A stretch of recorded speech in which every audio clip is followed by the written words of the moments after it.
হচ্ছে 2016 সালের দিকে। এই যে শিমলার বাবা মানে এই যে কুদ্দুস চাচা, ওনার একটি ছোট্ট গার্মেন্টস এর মতো একটা কারখানা রয়েছে। আসলে এটাকে গার্মেন্টস সরাসরি বলাটাও মুশকিল, একটা ছোট কারখানা আর কি। উনি কি করেন, ওই যে বড় বড় যে গার্মেন্টস কারখানাগুলো রয়েছে বা ফ্যাক্টরিগুলো রয়েছে সেখান থেকে কিছু কাপড়, ঝুট কাপড় কিনে নিয়ে আসেন। এগুলো সেই ধরনের কাপড় যে কাপড়গুলো কাজে লাগে না, কাটিং হওয়ার পর দেখা যাচ্ছে যে এগুলো আর কাজে লাগানো সম্ভব না। তখন ওনারা কি করেন, বা ওনার মতো যারা আছেন, এই যে কুদ্দুস চাচার মতো যারা আছেন, তারা ওই গার্মেন্টস কর্তৃপক্ষের কাছ থেকে এই কাপড়গুলো কিনে এনে বাচ্চাদের জন্য ছোট ছোট জামা, অর্থাৎ ছোট বাচ্চা যারা আছে তাদের জন্য রেডিমেড জামা তৈরি করেন। এগুলো আবার পাইকারি বিভিন্ন জায়গায় সেল করেন আর কি। এই যে কুদ্দুস চাচা যে কাপড়গুলো আনেন সেগুলো অনেক ধরনের হয়, বিভিন্ন ধরনের হয়, পালিশ করা হয়, তারপর বিভিন্ন ধরনের ছোট ছোট কাপড় হয়। এমন অনেক কাপড় আছে যেগুলো দিয়ে কোনো কাজই করা যায় না, এগুলো ফেলে দিতে হয়। কিছু কাপড় থাকে বড় বড় কাপড়, এগুলো নির্দিষ্ট টেবিল আছে, মাপ দেওয়ার টেবিল, এই টেবিলে বসিয়ে মাপ মতো কাটা হয়। আবার অনেক ধরনের কাপড় আছে যেগুলো দেখা যাচ্ছে যে অনেক বড় পড়ে গেছে, এগুলো বস্তার মধ্যে ভরা হয়। বস্তার মধ্যে ভরার পর এই বস্তাগুলো সেল হয়ে যায়। যখন এই বস্তাগুলো সেল হবে তখন জাস্ট কি করা হয়, বস্তার মুখটা খুলে দেওয়া হয়। যারা কিনবেন ওনারা উপর থেকে কিছু কাপড় দেখেন, এরপর ওই বস্তাগুলো কিনে নেন। একসাথে অনেকগুলো বস্তা কিনতে হয় আর কি। এগুলো ওজন করে বিক্রি হয় আর কি, ওজন অনুযায়ী দাম হয় আর কি, এগুলো ওভাবে কিনে আনতে হয়। তো এই যে কুদ্দুস চাচা বা কুদ্দুস সাহেব, উনি একদিন গার্মেন্টস থেকে কিছু টুকরো কাপড়ের বস্তা কিনে আনেন তার কারখানার জন্য। এগুলো আবার হাতে কাটা হয়, কোনোটা আবার লেয়ার মেশিনেও কাটা হয়। এটা ফিক্সড করা হয় যে কাপড়টার ধরন কেমন সেই অনুযায়ী। হাতে কাটাগুলো হয় কি, যে লোহার যে কেচি রয়েছে এগুলো দিয়ে কাটা হয়। তো এভাবে কিন্তু বিভিন্ন ধরনের কাপড়গুলো কেটে বিভিন্ন সাইজের জামা তৈরি করা হয়। তো এটা কিন্তু ওনাদের একটা ব্যবসা, এটা ওনারা বেশ অনেকদিন ধরে করে আসছেন। ওনার কারখানায়ও কাটিং ম্যান রয়েছে, তারাও সুন্দর করে কাপড়গুলো কাটে। উনি ইনস্ট্রাকশন দেন, এই কুদ্দুস চাচা ইনস্ট্রাকশন দেন, সেই অনুযায়ী তারা কাপড়গুলো কাটে আর কি। আর তার এই কারখানা থেকে তার বাড়ির দূরত্ব মাত্র পায়ে হেঁটে 2 থেকে 3 মিনিটের পথ। আর যাতায়াতের তো কোনো অসুবিধা নাই, ওনারা মোটামুটি সব ওভাবেই হ্যান্ডেল করছিলেন আর কি, কোনো সমস্যা হচ্ছিল না। ওনার পরিবারের সদস্যরাও সবসময় কারখানায় আসে, আবার দেখা যাচ্ছে যে অনেক রাত পর্যন্ত বসে বসে গল্পগুজব করছে। মানে একদম বাড়ি আর কারখানা একই রকম বলা চলে আর কি। দেখা যাচ্ছে যে ওনার মেয়ে শিমলাও আসে, এসে সে নিজের পছন্দ অনুযায়ী কিছু কাপড় চয়েস করে। সে চিন্তা করে যে যদি বড় সাইজের কোনো কাপড় পাই এটা দিয়ে আমি নিজের জন্য কোনো কিছু তৈরি করব। শিমলাও কিন্তু সে সেলাই কাজে বেশ পারদর্শী, তার একটা পা চালিত সেলাই মেশিন রয়েছে, সেটা দিয়ে সে নিজের জামা নিজেই তৈরি করে। তো একদিন হয়েছে কি, এই যে শিমলা সে কারখানায় আসছে, আসার পর নতুন বস্তা নিয়ে আসা হয়েছে। ওই বস্তাগুলো আবার খুলে ওই বস্তার ভিতরে থাকা কাপড়গুলো একটা জায়গায় স্তূপ করে রাখা হয়েছে। তো শিমলার নজর যায় একটা কাপড়ের দিকে। যখন নজরটা গিয়েছে, কাপড়টা দেখে ভালো লেগে যায়, এটা অনেকটা সাদা সাদা টাইপের একটা কাপড়, একদম পিওর সাদা না। তখন শিমলা ওই কাপড়টা হাতে নেয়। হাতে নেওয়ার পর দেখা গেল ওই কাপড়ে লাল একটা দাগ রয়েছে। তখন শিমলা মনে করে যে এটা তো থাকবেই, গার্মেন্টসে যখন কাপড়গুলো কাটা হয় দেখা যাচ্ছে যে অনেক সময় কোনো কালি লেগে যায়, গার্মেন্টসের কোনো রং লেগে যায়। সে চিন্তা করেছে যে এটা মনে হয় ওরকমই কিছু। সাধারণত হয় কি, শিমলা যখন কোনো কাপড়ের টুকরো নিয়ে আসে তার বাবাকে বলে। ওই দিন তার বাবা ওখানে থাকলেও সে আসলে বলার প্রয়োজনীয়তা বোধ করেনি, যে সবসময় তো নেই আর কি বলবো, নিজেদের কারখানা। সে ওটা নিয়ে চলে আসে, তার বাবাও খেয়াল করেনি। তো শিমলা ওটা নিয়ে কি করেছে, ঘরে ঢুকে সুন্দর করে ভাঁজ করে টেবিলের একটা পাশে রেখে দিয়েছে, যে সময় করে আমি এটা কেটে কিছু একটা বানাবো। সে টপ জাতীয় কিছু বানাবে আর কি, এরকম একটা প্ল্যান করেছিল। প্রথম দিন রেখে দিয়েছে, বিভিন্ন কাজের ব্যস্ততায় ওটা ওভাবে খুলে এটা যে কাটবে এরকম সময়ও পাইনি, তো ওটা ওভাবেই রেখে দিয়েছে আর কি। 2-3 দিন পর শিমলা একটা স্বপ্ন দেখে। স্বপ্নের মধ্যে দেখে যে কেউ একজন স্বপ্নে আসছে, কিছু একটা বলতে চাচ্ছে। এই অবয়বটা একটা প্রাপ্তবয়স্ক ছেলের, অনেক সুন্দর মায়াবী চেহারা, একবার দেখলে মনে হবে যে দেখতেই থাকি শুধু। শিমলার কাছে স্বপ্নের মধ্যেই মনে হচ্ছে ওই ছেলেটা ওকে কিছু বলতে চাচ্ছে, কিন্তু যতবারই বলতে চাচ্ছে সে কিছু বলতে পারছে না। তখন শিমলার কাছে মনে হয় যে তার ঘুমটা ভেঙে যাচ্ছে, চাইলেও সে ঘুমটাকে আর আটকে রাখতে পারছে না। সে চাচ্ছে যে ঘুমটা আরো হোক, কিন্তু মনে হচ্ছে ঘুমটা ভেঙে যাচ্ছে। তো ঘুম ভেঙে গেল। ওই রাত তো ওইভাবেই চলে গেছে, ওইটা নিয়ে আর কোনো সমস্যা হয়নি। পরের রাত্রে সে একই স্বপ্ন দেখে যে এরকম একটা ছেলে আসছে, একই চেহারার, আগের রাত্রে যে ছেলেটাকে স্বপ্নে দেখেছিল সে আসছে, কিছু একটা বলতে চাচ্ছে কিন্তু শুনতে পাচ্ছে না। তার যখন ঘুম ভেঙে গেছে, পরে আবারও ঘুমিয়েছে, হয়তো বা রাত 2:30 3টার দিকে স্বপ্নটা দেখেছে। পরবর্তী যখন ঘুমিয়েছে তখন আর এই স্বপ্নটা দেখেনি। দিনভর তার মাথার মধ্যে একটা চিন্তায় ঘুরপাক খাচ্ছে, আচ্ছা যে এই স্বপ্নটা আমি দেখছি এটা কি অবচেতন মনে দেখছি? আর যে ছেলেটাকে দেখছি একে তো এর আগে আমি কখনো দেখি নাই, আর আসলে কি বলতে যাচ্ছে? শিমলা যখন কলেজে গিয়েছে, কলেজে যাবার পর তার এক মেয়ে বান্ধবীর কাছে বিষয়টা শেয়ার করে যে জানিস আমি না এরকম স্বপ্ন দেখতেছি। ওই মেয়েটা বলে, আরে ধুর, এসব কি দেখিস না দেখিস, তোর বিয়ের বয়স হয়েছে তো এই জন্যে এই ছেলেদেরকে স্বপ্ন দেখতেছি, কই মেয়েদেরকে তো স্বপ্ন দেখলি না, এগুলা কিছুই না। তখন আবার আরেকজন বান্ধবী আসে, সে ওই বিষয়টা শোনে, তারাও বিষয়টাকে একদম হাসি তামাশা করেই উড়িয়ে দেয়। তারা এটা নিয়ে বেশ হাসি তামাশাই করে যে হ্যাঁ তোমার বিয়ের বয়স হয়েছে, এখন কিছু বলতে পারতেছো না, এখন ওই স্বপ্নের কথা বলে আমাদেরকে বুঝাইতে চাচ্ছ না, তা আমাদেরকে বলিস কেন, মা বাবারে বল, তারাই বিয়ে শাদী দিয়ে দেবে। এইভাবে আর কি তারা মজা করছে, কিন্তু আসল সমস্যাটা কিন্তু কেউ ধরতে পারেনি। ওদিনকার মতো তো শিমলা কলেজ থেকে বাড়িতে চলে আসে। সেদিন রাত্রে আবারও স্বপ্নটা দেখতে থাকে, দেখে যে এই ছেলেটা এখন কথা বলছে আর শিমলা কথা শুনতে পাচ্ছে, বুঝতেও পারছে। অথচ বিগত বেশ কয়েকবার স্বপ্ন যখন দেখেছে তখন কিন্তু এই ছেলেটা কথা বলার চেষ্টা করছিল, বলতে পারেনি, কিন্তু আজকে সে কথা বলছে। ছেলেটা বলছে যে তুমি অনেক আগে থেকে তোমার মা বাবার দেয়া একটা তাবিজ গলায় পড়তা, এই কারণেই আমি তোমার সাথে যোগাযোগ করতে পারছিলাম না, আমি যা বলার চেষ্টা করতাম সেটাও বলতে পারতাম না, আর এটার পিছনে তাবিজটা একটা কারণ ছিল। আর যতটুকু শব্দ উচ্চারণ করতে পারতাম সেটা তোমার কান পর্যন্ত পৌঁছাতো না। তুমি আজকে যখন গোসল করতে গিয়েছিলে তখন টিউবওয়েলের পাশে গলা থেকে ওই তাবিজটা খুলে পড়ে গেছে, আর এই কারণেই আমার কথাগুলো আজ তুমি বুঝতে পারছো। তখন ওই যেই অবয়বটা, ওই অবয়বটা স্বপ্নের মধ্যেই তাকে বেশ কিছু কথা বলে যে তোমাকে আমার অনেক ভালো লেগেছে, আমি তোমার সাথে থাকতে চাই, তুমি কি আবার বন্ধু হবে? এই কথা শোনার পর শিমলা কিন্তু স্বপ্নের মধ্যেই ভাবছে আসলে তো আমার গলায় তো একটা তাবিজ ছিল, অনেকদিন ধরে সেটা ব্যবহার করছি, মা বাবা দিয়েছিল, কিন্তু কি কারণে দিয়েছিল তাও ভালো করে জানি না, পরে থাকতে বলছিল ওই জন্য পরে থাকতাম, এই তাবিজটা তো এখন নাই। স্বপ্নের মধ্যে কিন্তু সে গলায় হাত দিচ্ছে, দেখছে যে আসলেই তাবিজটা তার গলায় নেই। আর সে এমন ভাবে স্বপ্ন দেখছে মনে হচ্ছে এটা সে বাস্তবেই দেখছে। তো ওই ছেলেটা আবারও বলছে তুমি কি আমার বন্ধু হবে, আমাকে কি তোমার সাথে রাখবে? এদিকে স্বপ্নের মধ্যেই শিমলা গলায় হাত দিয়ে ওই তাবিজটা খুঁজছে, দেখছে যে নাই। সে চিন্তা করলো কোথায় গেল, এরকম করতে করতে ঘুম ভেঙে যায়। ঘুম ভেঙেও দেখে যে সে হাত দিয়ে তার গলায় ওই তাবিজটা খুঁজছে। কি দেখলো না দেখলো, গলায় তাবিজটা নাই, আসলেই তো ছিল।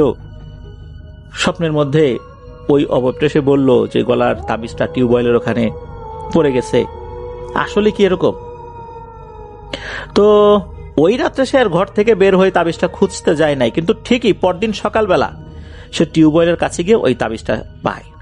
কিন্তু শিমলা যে কাজটি করে, ওই তাবিজটা তার গলায় আর সে পরেনি। চাইলে সে পড়তে পারত, কিন্তু কি মনে করে সে আর গলায় পরেনি। সে ভাবছে যে এই ছেলেটার অবয়ব আসলে কি বলল, তাবিজের কথা আমি তো ঠিক বুঝলেও ওভাবে তো অনুধাবন করতে পারতেছি না, আসলেই বিষয়টা কি আমার অবচেতন মনে হচ্ছে কিনা।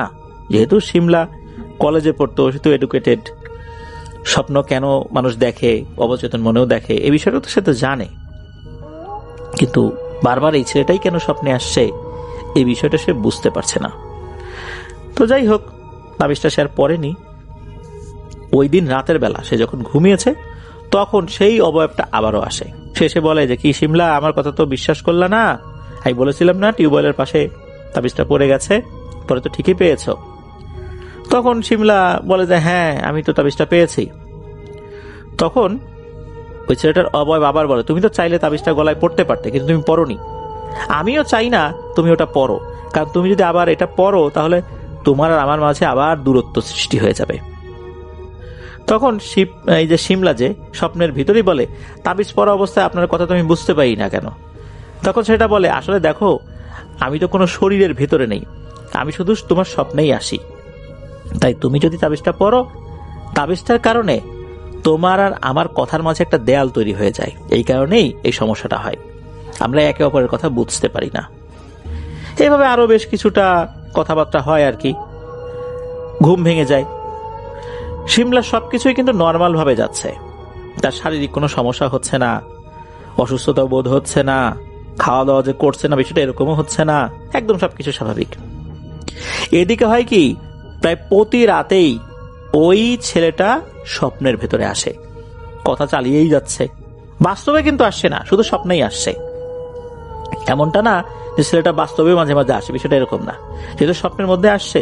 শিমলাও প্রতিদিন কাজকর্ম শেষ করে দ্রুত ঘুমিয়ে পড়ে, যাতে করে দীর্ঘ স্বপ্ন দেখতে পারে, স্বপ্নের মধ্যে অনেকটা সময় নিয়ে ওই ছেলেটার সাথে কথা হয়। আর এই যে স্বপ্নগুলো সে দেখছে, এটা কিন্তু পরিবারের সদস্যদেরকে সে শেয়ার করেনি। শিমলার মাথায় একবারও আসে নাই যে এইটা অন্য কোনো কিছু হতে পারে।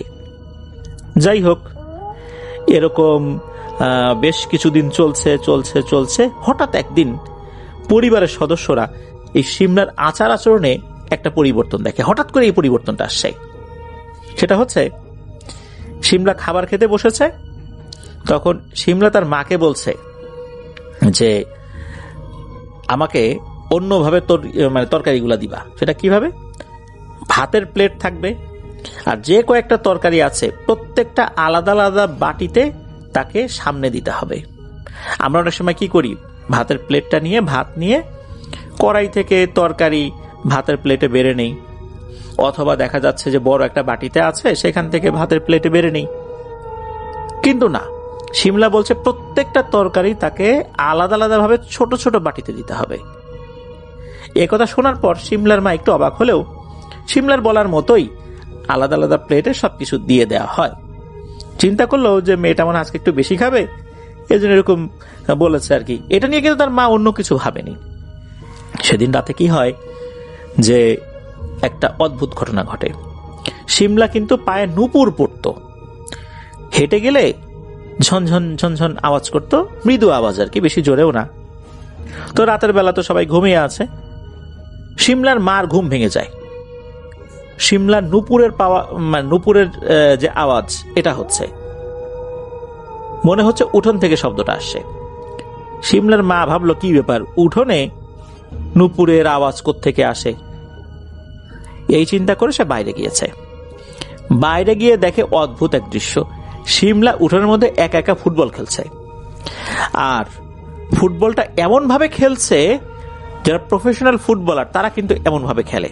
তারা যখন প্র্যাকটিস করে দেখা যাচ্ছে যে ফুটবলটা দুই পায়ে এমন ভাবে তারা নিতে থাকে, এ পা থেকে ও পা, ও পা থেকে এ পা, মানে ওই ফুটবলটা মাটিতে পড়ে না, এমন ভাবে ব্যালেন্স করে ফুটবলটা নিয়ে তারা প্র্যাকটিস করে। দুই হাঁটুর উপরে তারা প্র্যাকটিস করে, মাটিতে পড়ে না। শিমলা ঠিক ওভাবে ফুটবল খেলছে। শিমলার মা তো ভীষণ অবাক হয় যে শিমলা ছোটবেলা থেকে ফুটবল তো দূরের কথা, কোনো বল দিয়েও খেলেছে, একদম ছোটবেলায় হয়তো বা খেলনা বল দিয়ে খেলেছে, কিন্তু কখনোই তো সে এভাবে ফুটবল খেলেছে এমনটা হয়নি।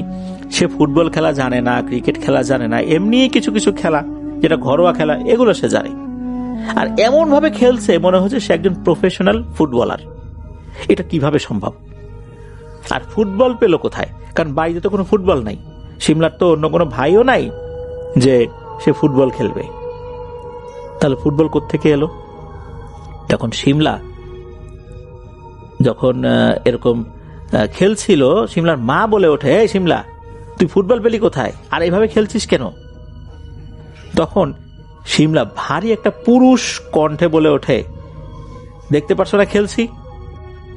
যখনই এটা বলেছে, শিমলার কণ্ঠস্বর এমন শুনে তার মা বেশ চমকে ওঠে, 1 মিনিটের জন্য থমকে যায়। শিমলার মা চিন্তা করলো, আচ্ছা যা শুনলাম ঠিক শুনলাম নাকি। মনে হলো যে না, ভুল শুনেছে। এটা মনে মনে ভেবে শিমলাকে আবার বলে, এই শিমলা ঘরে চল। এই কথা বলে শিমলার মা শিমলার হাতটা ধরে টান দেয়, ধরে ঘরে নিয়ে যায়। পরদিন সকালবেলা একটা ছেলে, যার বয়স 7 কি 8 বছর, শিমলাদের পাশের বাড়ির একটা ছেলে আর কি, সে এসে শিমলাকে ডাকছে, ও শিমলা আপু, ও শিমলা আপু, আমার বলটা দাও। আসলে শিমলা কি করেছিল, সন্ধ্যার পর ওই ছেলেটার কাছে গিয়ে বল নিয়ে এসেছিল। সন্ধ্যার পর ছেলেটা পড়তে বসেছিল, তার জানালায় গিয়ে টোকা দিয়েছে। তখন জানালাটা খোলার পর ওই শিমলা বলছে, এই তোর ফুটবলটা আমাকে একটু দে তো। ছেলেটা ভেবেছে যে শিমলা আপু মনে হয় কোনো কাজ করবে, ফুটবল দিয়ে খেলবে, খেলতেই পারে, ওনার বাসায় উনি একা একা খেলতেই পারে, তো ফুটবলটা দিয়ে দিয়েছে। অবশ্য জিজ্ঞেস করেছিল যে, ও আপু তুমি কি ফুটবল খেলতে পারো নাকি, তোমার ফুটবল দিয়ে কি দরকার? তখন নাকি এই শিমলা ধমক দিয়েছিল যে, দিতে বলছি দে, তোরা তো জেনে কি হবে। তো সে তো দিয়ে দিয়েছে। এরপর শিমলার মা বলতেছে যে, আচ্ছা তুই যা, ওই দেখ চোখের নিচে বলটা আছে, নিয়ে যা। তো ছেলেটা ঘরে ঢুকে চোখের নিচে বলটা খুঁজে পায়, বলটা নিয়ে সে চলে যায়। তো শিমলা সকালবেলা কলেজে গিয়েছে। সে যখন বাড়িতে আসে, বাড়িতে আসার পর শিমলার মা তাকে জিজ্ঞেস করছে, আরে শিমলা, তুই যে ছেলেটার কাছ থেকে বল নিয়ে আসলি, তো বলটা কেন নিয়ে আসছিলি? ওই ছেলেটার নাম হচ্ছে শুভ। তো ওই যে শুভর কাছ থেকে বল নিয়ে আসছে। তখন শিমলা বলে যে, বল? আমি কি বল খেলতে পারি নাকি? আমি কখন বল আনলাম? না, আমি তো কোনো বল টল আনি নাই। আর আমি জীবনে কি বল টল খেলছি নাকি? বল দিয়ে আমি কি করব? এমন ভাবে শিমলা কথাগুলো বলে, মনে হচ্ছে শিমলা কিছুই জানে না। তো এই কথাগুলো বলে শিমলা কিন্তু তার মাকে পাশ কাটিয়ে ঘরে চলে যায়। শিমলার মা একটু অবাকই হয়, কিন্তু শিমলাকে কিছু বলে না। এরপর থেকে শুরু হয় আর একটা ভয়ঙ্কর ঘটনা। হঠাৎ করে একদিন শিমলার মা শিমলার রুমে ঢুকেছে। ঢুকে দেখে ঘরের মধ্যে শুধু ধোঁয়া আর ধোঁয়া। মনে হচ্ছে কেউ যদি একসাথে 5-6টা সিগারেট ধরায় বা 5-6 জন একসাথে সিগারেট খায়, রুমের মধ্যে যেভাবে ধোঁয়ায় ভরে যাবে ওরকম হয়েছে। আর শিমলার রুমটাও কিন্তু বেশি বড় না, মাঝামাঝি আকারের রুম। আসবাবপত্র হিসাবে একটা কম্পিউটার টেবিল, আর একটা ড্রেসিং টেবিল, একটা আলনা, আর খাট যেটাতে শিমলা ঘুমায়, আর 2টা চেয়ার আছে, জাস্ট এতটুকু, আর কিছু নাই।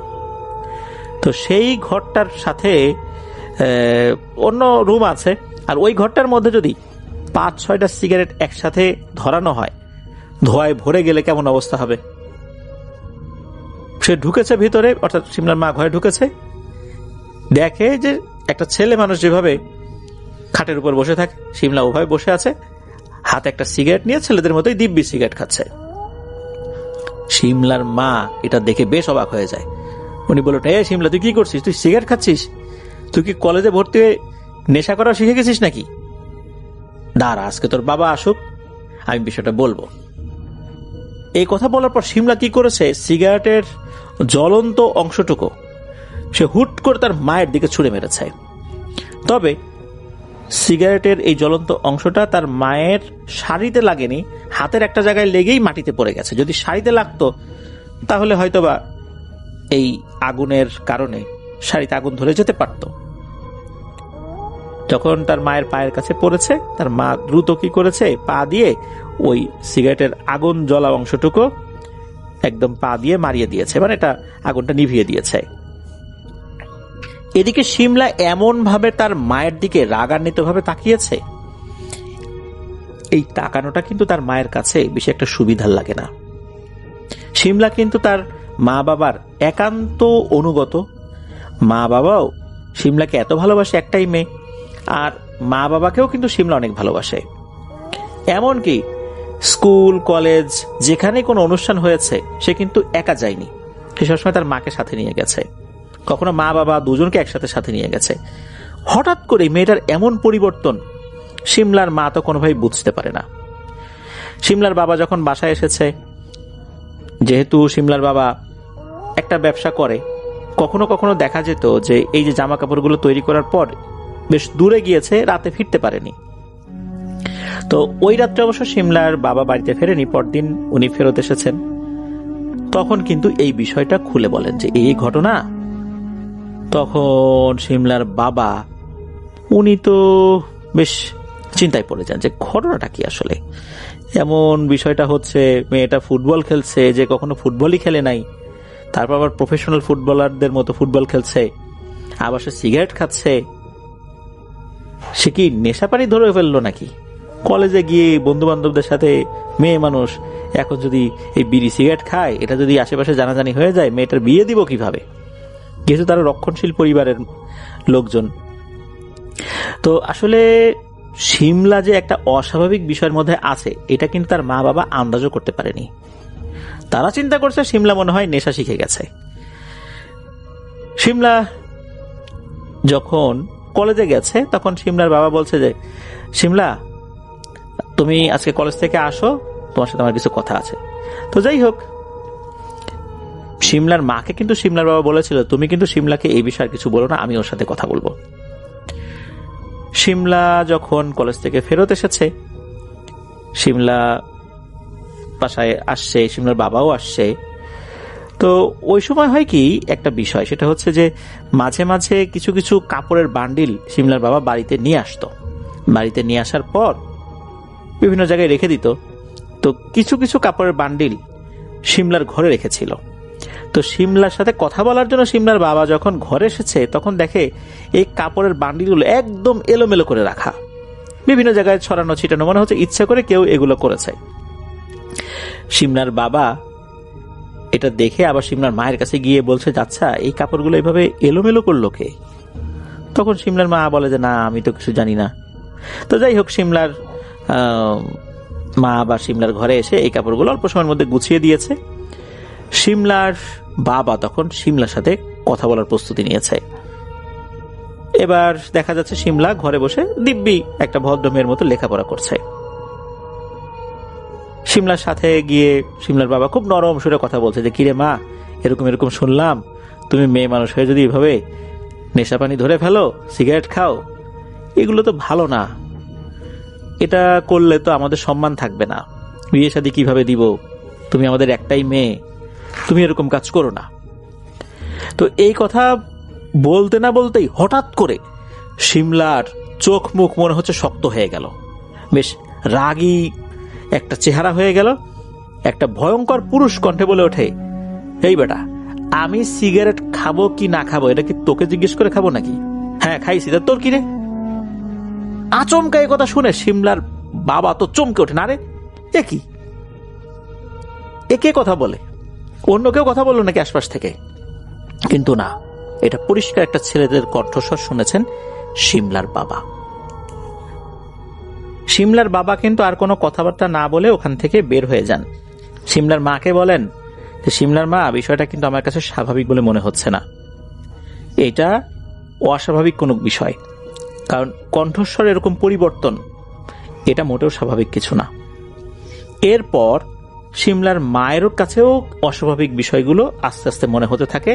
এরপর শিমলার মা খুব গোপনে একজনের কাছে যায়, গিয়ে কিছু পানি পড়া নিয়ে আসে। পরদিন শিমলা যখন কলেজ থেকে বাড়িতে আসে, তখন শিমলার মা কি করে, এক গ্লাস পানি শিমলার হাতে ধরিয়ে দিয়ে বলে, মা পানিটা খাতো। শিমলা তো ভদ্র মেয়ের মতো পানিটা খেয়ে নিয়েছে। এরপর 3-4 দিন একদম স্বাভাবিক সবকিছু, কোনো সমস্যা না। তবে শিমলার আসলে স্বপ্নের মধ্যে কিছু হচ্ছিল কিনা এগুলো কিন্তু তখনও জানা যাচ্ছিল না। এর পরে এক রাতের বেলা আর কি, শিমলার মা বাবা খাওয়া দাওয়া করেছেন, শিমলাও খেয়েছে। শিমলার মা ওই এঁটো থালা বাসনগুলো বাইরে রাখতে গেছে। আর শিমলা কিন্তু ওর মা বাবার ঘুমানোর সাথে তার কোনো সম্পর্ক নাই, সে একটু রাত জেগে লেখাপড়া করে আর কি। আর যদিও বা সে আগে আগেই খেয়ে নেয়। শিমলার বাবা খাওয়া শেষ করে উঠেছেন, শিমলাও ঘরে চলে গেছে। তখন শিমলার বাবা শুনতে পায় শিমলার ঘর থেকে জোরে জোরে আওয়াজ আসছে, কিছু একটা শব্দ হচ্ছে। তখন শিমলার বাবা শিমলার মাকে ডাকে, ও শিমলার মা, তাড়াতাড়ি আসো তো। তখন তারা শিমলার ঘরে ঢুকে ভয়ঙ্কর একটা জিনিস দেখে শিমলা তার 2 হাত জানালার সাথে খুব শক্ত করে বাড়ি দিচ্ছে। আর এরপর কি করছে, সে যেখানে আঘাত লাগছে ওই জায়গায় কামড় দিয়ে সেখান থেকে মাংস ছুলে ফেলছে। ছুলে ফেলার পর আবার থুতু দিয়ে সেটা ফেলে দিচ্ছে। তার দাঁতে রক্ত, মুখে রক্ত, হাতে একদম রক্তারক্তি অবস্থা। তো এই জিনিসটা কিন্তু ওনারা দেখলেন।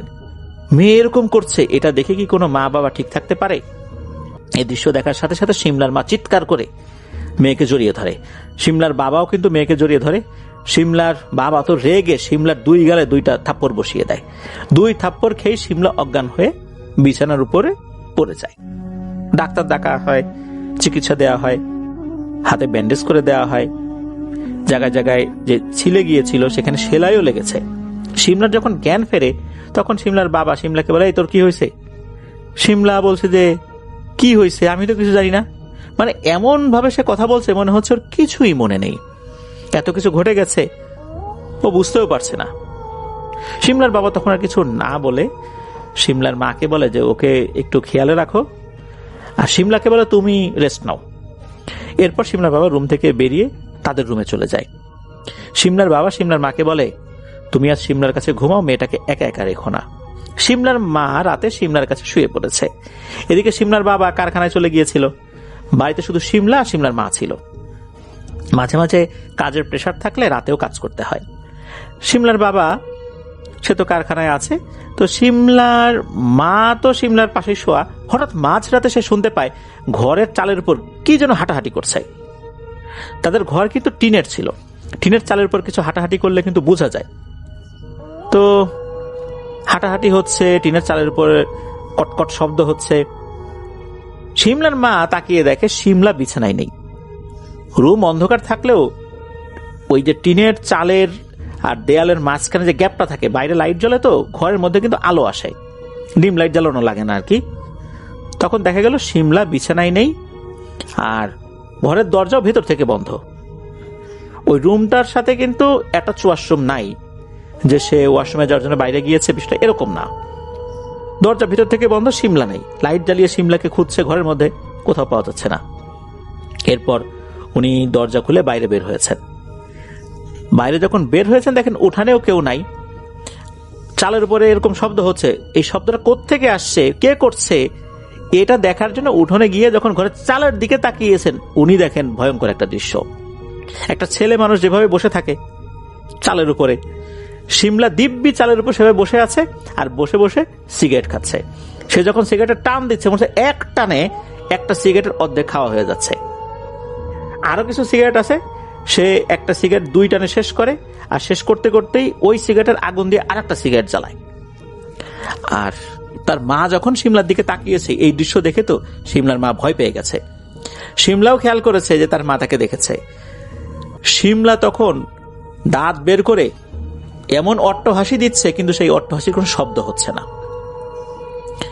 মনে হচ্ছে তার মাকে দেখে ইচ্ছা করে সেইভাবে হাসছে। শিমলার মা এটা দেখে তো জ্ঞান হারিয়ে উঠোনে পড়ে যায়। এদিকে হয় কি, শিমলার বাবার কাজ শেষ হয়ে গিয়েছে, সে বাড়িতে ফেরত আসছে। ওই সময় আল্লাহর কি ইচ্ছা ওই সময় সে ফেরত আসছে। এসে দেখে যে শিমলার মা উঠোনে অজ্ঞান হয়ে পড়ে আছে। সে কিন্তু প্রথমে খেয়াল করে নাই চালের উপর কেউ আছে কিনা। সে দ্রুত গিয়ে শিমলার মাকে ধরেছে, দ্রুত মাথাটা কোলের উপর নিয়েছে। সে মুখের 2 পাশে মৃদু চড় দিচ্ছে যাতে করে জ্ঞানটা ফেরত আসে, আর বলছে, ও শিমলার মা, ও শিমলার মা, কি হয়েছে? তখন হঠাৎ করে চালের উপরে মনে হচ্ছে কেউ চড় দিচ্ছে। ইচ্ছা করে যদি কেউ টিনের চালের উপরে চড় দিতে থাকে কেমন শব্দ হয়, ওইরকম শব্দ। এই শব্দ শুনে যখন শিমলার বাবা চালের উপরে তাকিয়েছে তখন দেখে শিমলা চালের উপর বসে আছে, সিগারেট খাচ্ছে। আর তখন শিমলা তার বাবার উদ্দেশ্যে কথা বলতে থাকে, ভয়ঙ্কর এক পুরুষালী কণ্ঠে বলতে থাকে, এই বেটা শোন, ওকে আমার থেকে দূরে রাখার চেষ্টা করবি না ভুলেও, আমি ওর সাথে থাকবো, না হলে ওকে নিয়ে যাব। এইটা শোনার পর শিমলার বাবা তো আরো মারাত্মক ভয় পেয়ে যান। এদিকে সেম কথা আবার বলতে থাকে যে ওকে আমার থেকে আলাদা করার চেষ্টা করবি না, ফলাফল কিন্তু ভালো হবে না। তখনও কিন্তু সিগারেট খেয়েই যাচ্ছে। তখন আর একটা কাজ হয়, সেটা হচ্ছে শিমলা কি করলো, ওই চালের উপর থেকে এক লাফ দিল। এক লাফ দিয়ে উঠোনের উপর দাঁড়িয়ে গেল। ঠিক এমন জায়গায় দাঁড়িয়েছে যেটা হচ্ছে শিমলার মা তো শুয়ে পড়েছিল উঠোনে আর কি অজ্ঞান হয়ে, তার মায়ের পায়ের দিকটাতে এসে দাঁড়িয়েছে। সাধারণত কেউ যদি উপর থেকে লাফ দেয়, লাফ দেওয়ার পর কিন্তু সে বসে পড়ে, কিন্তু মনে হলো সে লাফ দেওয়ার পর মোটেও ঝুঁকে পড়ে নাই, একদম সোজা হয়ে দাঁড়িয়ে গেছে। তখন শিমলার বাবা তো বুঝতে পারলো সর্বনাশ, এ তো জিন ঘটিত সমস্যা খুব ভালোভাবেই শুরু হয়েছে। শিমলার বাবা তখন শিমলার মাকে কোনো মতে ধরে নিয়ে ঘরে চলে যায়। ওই রাতে শিমলা কি করেছে না করেছে এই বিষয়ে শিমলার বাবা আর কোনো চিন্তাই করতে পারেনি। শিমলার মার জ্ঞান ফেরানোর জন্য চেষ্টা করছে। উনি বুঝতে পারছে এখন শিমলার কাছে গিয়ে লাভ হবে না, বাসায় অন্য কোনো লোকজনও নাই, আর এই বিষয়টা বেশি জানাজানিও করা যাবে না, জানাজানি হলে এলাকায় ছড়িয়ে যাবে শিমলাকে জিনে ধরেছে। তখন তো মেয়েটাকে নিয়ে অনেক ধরনের কানাঘুষা শুরু হবে, বিয়ে দিতে সমস্যা হবে। উনি বুঝতে পেরেছিলেন ওনার টুকটাক যতটুকু অভিজ্ঞতা আছে যে শিমলা একাই ঘরে চলে যাবে। তো হয়েছিল তাই। পরবর্তীতে ওনার বাবা বুঝতে পেরেছিলেন যে শিমলা ঘরেই আছে। পরের দিন শিমলার বাবা মসজিদের হুজুরের কাছে গিয়ে সব কথা খুলে বলেন। তো হুজুর বলেন, আমি তো আসলে এই ধরনের চিকিৎসা করতে পারি না, তারপর চলেন দেখে আসি মেয়েটাকে। হুজুর শিমলাদের বাড়িতে এসে শিমলার রুমে যায়, দেখে শিমলা বিছানার উপর শুয়ে আছে, ঘুমাচ্ছে। আর ঘরের ভিতরে প্রচুর পরিমাণে সিগারেট। এই সিগারেট যে কে দিয়ে যায়, শিমলা কোত্থেকে কেনে বোঝা যায় না। আশেপাশে কোনো দোকান থেকে কিনেছে বলেও মনে হয় না। আশেপাশের দোকান থেকে কিনলে তো সেই দোকানদাররা বলতো যে কি কুদ্দুস সাহেব, আপনার মেয়ে দেখি সিগারেট খাওয়া ধরেছে, কেউ না কেউ তো বলতোই। কিন্তু এই সিগারেটগুলো সে আশেপাশের কোনো দোকান থেকে কিনেছে বলে মনে হচ্ছে না। মনে হচ্ছে শত শত সিগারেটের পেছনের অংশ, ফিল্টার যেটা, এটা পড়ে আছে। তাহলে এত সিগারেট শিমলা কোথায় পেল? এটা কিভাবে সম্ভব? এটা নিয়ে তো আসলে শিমলার বাবা খুব চিন্তিত হয়ে পড়লেন। কে দিয়ে যায় সিগারেটগুলো? যাই হোক, হুজুরও বুঝতে পারলেন যে এখানে বড় ধরনের একটা ঝামেলা হয়েছে। হুজুর বুঝতে পারলেন যে আমার মনে হচ্ছে যে আপনার মেয়েকে কোনো পুরুষ জিন আসর করেছে। আমি তো এই সমস্যার সমাধান দিতে পারবো না, আপাতত কিছু ঝাড়ফুঁক করে দিচ্ছি, যত দ্রুত পারেন ভালো কোনো হুজুরের সন্ধান করেন, না হলে কিন্তু আরো বড় ক্ষতি হয়ে যাবে। এই বলে হুজুর চলে যান। এদিকে কিন্তু শিমলা নানা ধরনের অঘটন ঘটিয়েই চলেছে বাসায়। বাইরে কিছু করছে না, বাড়িতে করছে। একদিন শিমলার বাবা একজন হুজুরকে নিয়ে বাড়িতে আসেন। শিমলার বাবা যখন হুজুরকে নিয়ে বাড়িতে ঢোকেন, শিমলা কিন্তু তখন তার রুমে। হুজুর কিন্তু ওই শিমলাকে দেখেনি তখনও। যখনই বাড়ির উঠোনে পা দিয়েছে, শিমলা ঘরের ভিতর থেকে এত জোরে অট্টহাসি শুরু করেছে আর পুরুষালী কণ্ঠে চিৎকার করে বলছে, এ রে কুদ্দুস, তুই কাকে নিয়ে আসছিস রে? এই হুজুর আমার কি করবে? এটা কিন্তু সবাই শুনছে, বাড়িতে যারা যারা ছিল সবাই শুনেছে। হুজুর আর শিমলার বাবা শিমলার রুমে যায়, গিয়ে দেখে শিমলা বিছানায় বসে আছে আর হাসছে। তখন হুজুর শিমলাকে বলে যে, কি মা, তোমার কি হয়েছে? তখন শিমলা সেই আবার ভয়ঙ্কর একটা পুরুষালী কণ্ঠে বলে ওঠে, এই বেটা, আমি মা না, বাবা বল, বাবা। হুজুর তখন শিমলার ভিতরে থাকা ওই জিনটাকে বলে, বুঝতে পারছি, আচ্ছা বলো তো তুমি শিমলাটাকে কেন কষ্ট দিচ্ছ? ও তোমার কি ক্ষতি করছে? তখন শিমলার ভেতর থেকে ওই জিনটা বলছে, এত কথা তোকে কেন বলবো? তোর সাথে তো এইসব বিষয় নিয়ে কোনো আলোচনা করব না, তুই চলে যা, তোর সাথে আমি শত্রুতা সৃষ্টি করতে চাই না। এই কথা শোনার পর হুজুর তার সাথে থাকা ব্যাগের ভেতর থেকে একটা বোতল বের করেছেন। ওই বোতলে সম্ভবত জমজমের পানি ছিল, নিশ্চিত না, তবে মনে হয় জমজমের পানি ছিল আর কি, এমনটাই জানিয়েছেন। তো হুজুর কি করেছেন, ওই পানি শিমলা যেখানে বসা ছিল, শিমলার গায়ে কিন্তু ছিটান নাই, তার চতুর্দিকে ছিটিয়ে দিয়েছেন, মানে একটা বৃত্তাকারে ছিটিয়ে দিয়েছেন আর কি। তখন ওই হুজুর ওই জিনটাকে বলতে থাকে, এখন বলতো তুই কে, ওকে কেন কষ্ট দিচ্ছিস? ওই জিনটা এসবের কোনো কথার উত্তর না দিয়ে বলছে, তুই কিছুই করতে পারবি না, আমি কে সেটা তোকে কেন বলবো? তখন হুজুর বলছে, তোকে যেটা বলছি সেটা বল, শিমলা ও তোর কি ক্ষতি করেছে, তুই কেন ওকে ধরেছিস? তখন এই কথার উত্তর না দিয়ে জিনটা বলে, এত কথার উত্তর আমি দেব না, আমি ওকে নিয়ে যাব, আর এত কথা বলার সময়ও আমার নাই। আর শিমলা নিজেই অনুমতি দিয়েছে ওর সাথে থাকার, ওর শরীরে ঢোকার অনুমতি ওই দিয়েছে। যখন কেউ তার শরীরের ভেতরে থাকার অনুমতি সে নিজে থেকেই দিয়ে দেয়, তখন কিন্তু তাকে সহজে ছাড়ানো যায় না, এটা কিন্তু তুই নিজেও জানিস। আমি কিন্তু জোর করে ওর কাছে আসি নাই, ও নিজে থেকে আমাকে আমন্ত্রণ জানিয়েছে। আমি তো এখন যাব না, তুই আমাকে তাড়াতে পারবি না। ও নিজের ইচ্ছায় ওর শরীরের অংশ আমাকে দিয়ে দিয়েছে, আমার সঙ্গ পছন্দ করে, আমি ওর সঙ্গ পছন্দ করি, তুই বেটা মাঝখানে হাড্ডি হয়ে আসছিস কেন, যা ভাগ এখান থেকে। এদিকে এই হুজুর কিন্তু বুঝতে পারছেন না যে ঠিক আছে একটা জিন আসতে পারে, কিন্তু আসার পেছনে কোন বিষয়টা আসলে কাজ করেছে।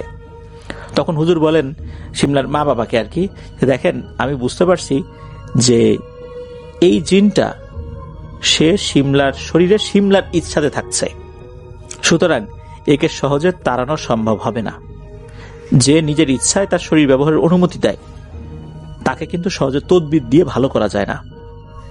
এখন এই বিষয়টা অনেক কঠিন হয়ে গেছে, এটা আমার সাধ্যের বাইরে, আমাকে ক্ষমা করবেন, এই বলে হুজুর চলে যান। এদিকে হুজুর কোনো ধরনের কোনো ট্রিটমেন্ট না করে চলে গেলেন। এখন কি হবে, শিমলার বাবা কিন্তু অনেক ভেঙে পড়েন। তার একটাই মেয়ে, কি করবেন না করবেন বুঝতে পারছেন না। তখন শিমলার যিনি মা শিমলার বাবাকে বলেন, তুমি একটা কাজ করো, আমার ভাইকে খবর দাও। মানে শিমলার মামাকে খবর দেওয়ার কথা বলেছে। শিমলার মামার কিছু মানুষদের সাথে সম্পর্ক রয়েছে যারা এই টাইপের কাজ জানেন বা রাখি আর কি, এই টাইপের লোকদের সাথে পরিচয় আছে। তো আরো একটা কারণে তাকে খবর দিতে বলা হয়েছিল, কারণ শিমলাকে সামলানো যাচ্ছিল না। ওই বাড়িতে পুরুষ লোক বলতে শিমলার বাবা, সেও তো সবসময় থাকে না। তাকে যখন খবর দেওয়া হয়, শিমলার মামা, শিমলার মামি আর শিমলার একটা ছোট মামাতো ভাই আছে অল্প বয়স্ক, তো তারা চলে আসেন। তো চলে আসার পর দেখেন এই অবস্থা। তখন শিমলার মামার পরিচিত একজন ব্যক্তি যার বাড়ি হচ্ছে সিলেটে, উনি বেশ বড় মাপের একজন হুজুর, তো ওনার কাছে যাওয়ার জন্য পরিকল্পনা করেন। সেই অনুযায়ী শিমলার বাবা এবং শিমলার মামা সেখানে যান। হুজুরকে সব কথা খুলে বলা হয়। তখন হুজুর বলেন যে দেখেন আমি এইভাবে কোনো রুগীর বাড়িতে যাই না, রুগীকে নিয়ে আসতে হবে। রুগীকে যদি নিয়ে আসেন তাহলে আমি চেষ্টা করতে পারি আল্লাহর ইচ্ছায়। আমার পক্ষে রুগীর বাড়িতে যাওয়া সম্ভব না, আমার কাছে অনেক রুগী আসে। আমি যদি কারো বাড়িতে যাই তাহলে যারা আসে দূর দূরান্ত থেকে, অনেকেই মোবাইল ফোন ব্যবহার করেন না, তারা জানেন যে আমি সবসময় বাড়িতেই থাকি। দূর দূরান্ত থেকে লোকজন আসলে তখন কি হবে। আর অনেক রুগীর অবস্থা খুবই সিরিয়াস থাকে, তাদের কিন্তু অপেক্ষা করানোর মতো সময়ও থাকে না। এই জন্য আমি কোথাও যেতে পারবো না, মেয়েটাকে নিয়ে আসেন। এই কথা শোনার পর ওনারা আবার বাড়িতে চলে আসেন। এরপর শিমলাকে নিয়ে যাবেন এরকম পরিকল্পনাই করা হয়। এদিকে শিমলার কলেজে যাওয়া কিন্তু বন্ধ করে দেওয়া হয়েছে, কারণ কলেজে গিয়ে যদি সে এরকম সমস্যা করে তাহলে তো চারদিকে বিষয়টা ছড়িয়ে যাবে আর কি, একদম মাখামাখি হয়ে যাবে বিষয়টা, মানুষজন জেনে যাবে। ওনারা চাচ্ছিলেন না বিষয়টা মানুষজন জানুক, এর মধ্যেই বিষয়টা সমাধান করে ফেলতে। এদিকে সিলেটে সেই হুজুরের কাছে যাওয়ার প্রস্তুতি ওনারা নিচ্ছেন। শিমলাকে খাবার দিলে শিমলা কখনো খায়, কখনো খায় না, কখনো অর্ধেক খায়, কখনো পুরোটা খায়, কখনো কিছুই খায় না, এমনও হয়। কিন্তু এদিকে ওনারা তো খুব চিন্তায় থাকাটা স্বাভাবিক। যাই হোক, হুজুর যিনি ছিলেন আর কি, যিনি বলেছিলেন যে আসবেন না আর কি কারো বাড়িতে, তো শিমলাকে ঠিকঠাক মতোই নিয়ে যাওয়া হয়। যাওয়ার পথে খুব বেশি আসলে সমস্যা হয়েছে এটাও বলা মুশকিল, তবে যাওয়ার সময় কিছুটা চিৎকার চেঁচামেচি করেছিল, যেটা হয় আর কি স্বাভাবিকভাবেই। তবে নিতে নিতে আর একটা ঘটনা ঘটে, এই ঘটনাটা বেশ মারাত্মক। তা হচ্ছে হঠাৎ করে শিমলা মোচড়াতে থাকে। মোচড়াতে এমন একটা অবস্থা হয় সে বাঁকা হয়ে যায়, তার শরীরটা আর সোজা হচ্ছে না। আরবি অক্ষর বা, আলিফ বা যেরকম, তার শরীরটা অনেকটা ওই রকম হয়ে যায়। এদিকে কোনোভাবে শিমলাকে সোজা করা যাচ্ছে না। শিমলা যখন মোচড়াচ্ছিল মনে হচ্ছে তার হাড়গুলো কটমট করছে, মানে হাড়গুলো ভেঙে যাচ্ছে। তো ওই অবস্থাতেই তাকে তো নিয়ে যাওয়া হয়েছে, আর নিয়ে যাওয়া হয়েছে একটা মাইক্রো রিজার্ভ করে আর কি। সে এরকম করছে, বাঁকা হয়ে আছে, কোনোভাবেই তাকে কিন্তু সোজা করা যায়নি। যখন শিমলাকে নিয়ে যাওয়া হয় তখন হুজুর এটা দেখেছেন। হুজুর দেখেই বলেন যে মেয়েটাকে ঘরে নিয়ে যান। শিমলার মামা আর বাবা আসেন, শিমলার মাকে বাইরে রাখা হয়। হুজুরের নির্দিষ্ট একটা ঘরে যখন শিমলাকে নিয়ে যাওয়া হয়, হুজুর কি করেছেন, একটু পানি ছিটিয়ে দিয়েছেন। পানি ছিটিয়ে দেওয়ার সাথে সাথে মনে হচ্ছে শিমলা আবার মোচড়ামুচড়ি শুরু করেছে, আবার হাড়ে কটকট কটকট শব্দ হচ্ছে, আর শিমলার বডিটা একদম সোজা হয়ে গেছে। মানে শিমলা এখন একদম স্বাভাবিক হয়েছে, তার বডির যে স্বাভাবিক শেপ ওরকম শেপে চলে আসছে। এরপর শিমলার বাবাকে ওই হুজুর বলেন যে আপনি আমার বাসার পেছনে যান, গিয়ে দেখেন একটা জবা গাছ আছে। এই জবা গাছে একই সাথে লাল এবং সাদা জবা ধরে। ওখানে গিয়ে দুটো ফুল দেখবেন, একটা সাদা জবা আর একটা হচ্ছে লাল জবা, মানে রক্ত জবা। এই দুটো ফুল আপনি এক নিঃশ্বাসে ছিঁড়ে আমার কাছে নিয়ে আসেন। তো উনি সেখানে যান, গিয়ে দেখেন সত্যি ওই গাছে অন্য কোনো জবা ফুল নাই, এমনকি কোনো কড়িও নাই। যখন জবা ফুল ফোটে তখন দেখা যাচ্ছে আরো অনেক কড়ি থাকে ফুলের, যেখান থেকে পরবর্তীতে আবার পূর্ণ একটা ফুল বিকশিত হবে আর কি। এমন কিছুই নেই। যাই হোক, এটা দেখে উনি অবাক হয়েছেন। ফুল দুটো উনি এক নিঃশ্বাসে ছিঁড়ে হুজুরের কাছে নিয়ে এসেছেন। এরপর শিমলাকে একটা বৃত্তের মধ্যে বসিয়ে দেওয়া হয়। ওখানে বসার পর হুজুর উনি ওনার মতো করে রুকিয়া করেছেন। ওখানে ছিলেন শুধু ওই মেয়েটা, অর্থাৎ শিমলা আর হুজুর। অন্যদেরকে তখন ঘর থেকে বাইরে বের করে দেওয়া হয়। প্রায় 1 ঘন্টার মতো এরকম চলে। এরপর হুজুর ভেতরে সবাইকে ডাকেন, সবাই ভেতরে আসে। দেখা যাচ্ছে যে শিমলা বসে আছে, মোটামুটি তখন স্বাভাবিক, একদম স্বাভাবিক আর কি। ক্লান্তি আছে, যেহেতু দীর্ঘ একটা জার্নি করে আসে, শরীরের একটা ধকল গিয়েছে, যে মোচড়ামুচড়ি করেছে, শরীরের হাড়ে একটা ক্ষতি হয়েছে, এইটার একটা ধকল তার চোখে মুখে স্পষ্ট হয়ে উঠেছে। হুজুর তখন বেশ কিছু কথা বলেন। তা হচ্ছে যে শিমলার উপর যে জিনটা আসর করেছে এটা মূলত একটা আশিক জিন। এই আশিক জিন অদ্ভুত একটা কাপড়ের মাধ্যমে চলে এসেছে। এই কাপড়টা কোথা থেকে এসেছে এটা হুজুর বলতে পারেননি বা বলেননি। ওই কাপড়টা যখন শিমলা টাচ করেছে এর মাধ্যম দিয়ে ওই জিনের সাথে একটা সম্পর্ক হয়ে যায়। আর এরপর থেকেই ওই জিনটা তার স্বপ্নের মধ্যে আসতে শুরু করে। এরপর যেটা হয়, শিমলা নিজের ইচ্ছায় ওই জিনটাকে শিমলা শরীর ব্যবহার করার অনুমতি দিয়েছে। আর এই কারণে এমন একটা কানেকশন তৈরি হয়ে গেছে ওই আশিক জিনের সাথে শিমলার, যে এখন যদি ওই জিনটাকে বন্দি করা হয় বা হত্যা করা হয় তাহলে এর একটা মারাত্মক প্রভাব শিমলার শরীরের উপরে পড়বে, সে মারাও যেতে পারে। আর হুজুর জানান যে উনি ওনার পালিত জিনদের সাথে কথা বলেছেন, সেই জিনটাকে হাজির করে সেই জিনের সাথেও কথা বলেছেন। এই জিনটাকে আসলে এখন বন্দি করা বা হত্যা করা সম্ভব নয়। যদি হত্যা করা হয়, বন্দি করা হয়, শিমলা মারা যাবে। এমনটা না যে অন্য কোনো জিনে এসে মেরে ফেলবে।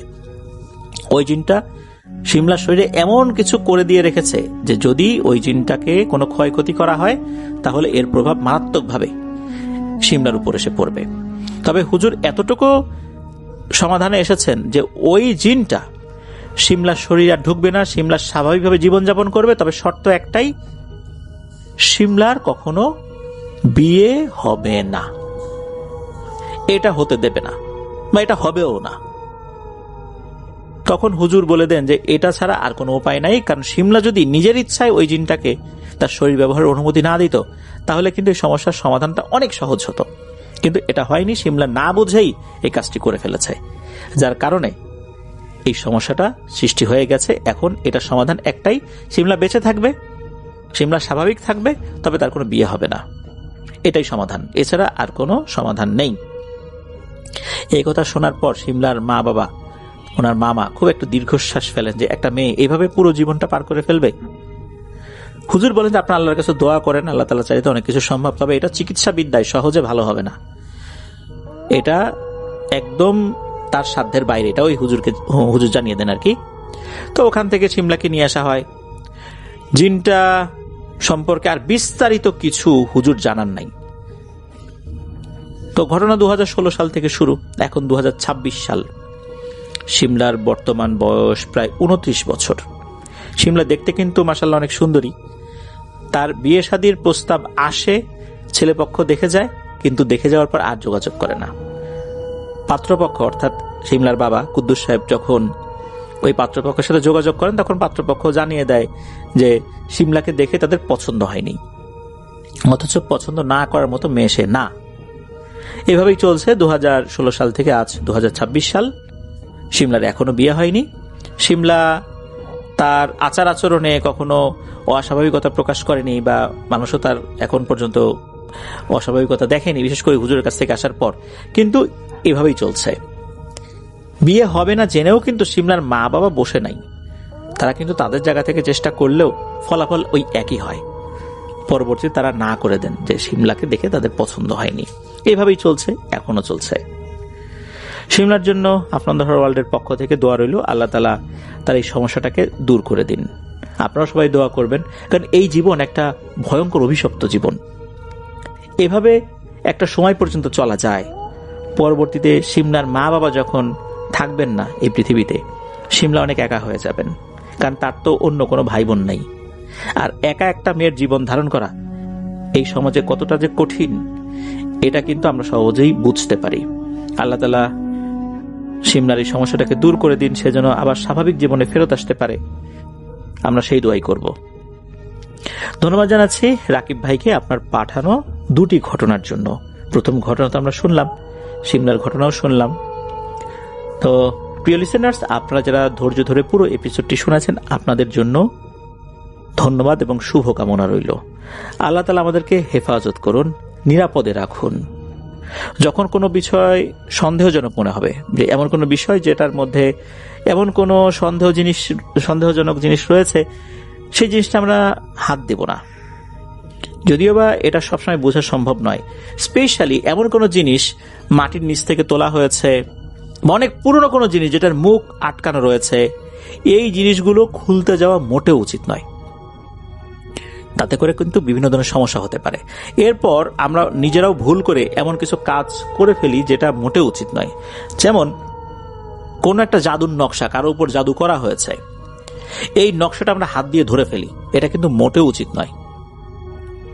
এটা অবশ্যই হাতে কোনো আবরণ বা হাতে কোনো পলিথিন ঢুকিয়ে নিয়ে তারপর ধরতে হবে, বা কোনো গ্লাভস পরে নিয়ে তারপর ধরতে হবে। তাছাড়া কিন্তু এটা ধরা উচিত নয়। এতে করে এটা একটা মারাত্মক প্রভাব তা কিন্তু ওই ব্যক্তির উপর পড়ে যায়। এরপরে আমরা কি করি, কোনো তাবিজ পেয়েছি, তাবিজটা খুলে ফেলি, খুলে দেখি ভেতরে কি আছে। এভাবে কিন্তু তাবিজ খোলা উচিত নয়। এভাবে তাবিজ খুললেও কিন্তু ক্ষতি হতে পারে, আশেপাশে থাকা ব্যক্তিদেরও ক্ষতি হতে পারে। একটা নির্দিষ্ট পদ্ধতিতে রুকিয়া করে এই তাবিজের কার্যকারিতা ধ্বংস করতে হয়। এটা কিন্তু যারা এক্সপার্ট আছেন তাদের কাছ থেকে জেনে নিতে হবে, বা তাদের কাছে নিয়ে গিয়ে এগুলো ধ্বংস করতে হবে। এগুলো নিজের হাত দিয়ে হুট করে ধরা মোটেও উচিত নয়। আর একটি কথা না বললেই নয়, আমার মনে হয় এই বিষয়টা আমাদের সবারই জানা প্রয়োজন। আমরা দেখতে পাই আশেপাশে অনেক রুকিয়া সেন্টার, অনলাইনে বিজ্ঞাপন হচ্ছে, বিভিন্ন জায়গায় সাইনবোর্ড টানানো হচ্ছে, কিন্তু দেখা যাচ্ছে যে এই সমস্ত জায়গায় গিয়ে বহু টাকা নষ্ট হয়ে যাচ্ছে, তেমন কোনো ফলাফল হচ্ছে না। সাময়িক ফলাফল হচ্ছে, কিন্তু স্থায়ী সমস্যার সমাধান হচ্ছে না। আবার দেখা যাচ্ছে প্রত্যেকটা সেশনে কিন্তু মোটা অঙ্কের টাকাও চলে যাচ্ছে। আবার যারা রুকিয়া সেন্টারগুলো পরিচালনা করছেন তারা বলছেন তারা সম্পূর্ণ শরিয়া ভিত্তিতে রুকিয়া করে থাকেন, কোরআন হাদিসের আলোকে তারা ঝাড়ফুঁক করে থাকেন। ঝাড়ফুঁক করা সুন্নত, তাবিজ ঝোলানো যাবে না, তাবিজ ঝোলানো শিরক, এগুলো কিন্তু বলছেন। তারপরও কেন সমাধান হচ্ছে না? কেন খুব অল্প সংখ্যক মানুষ এটা থেকে কোন একটা রেজাল্ট পাচ্ছেন, আবার দীর্ঘ সংখ্যক মানুষ এটা থেকে কোনো ফলাফল পাচ্ছেন না?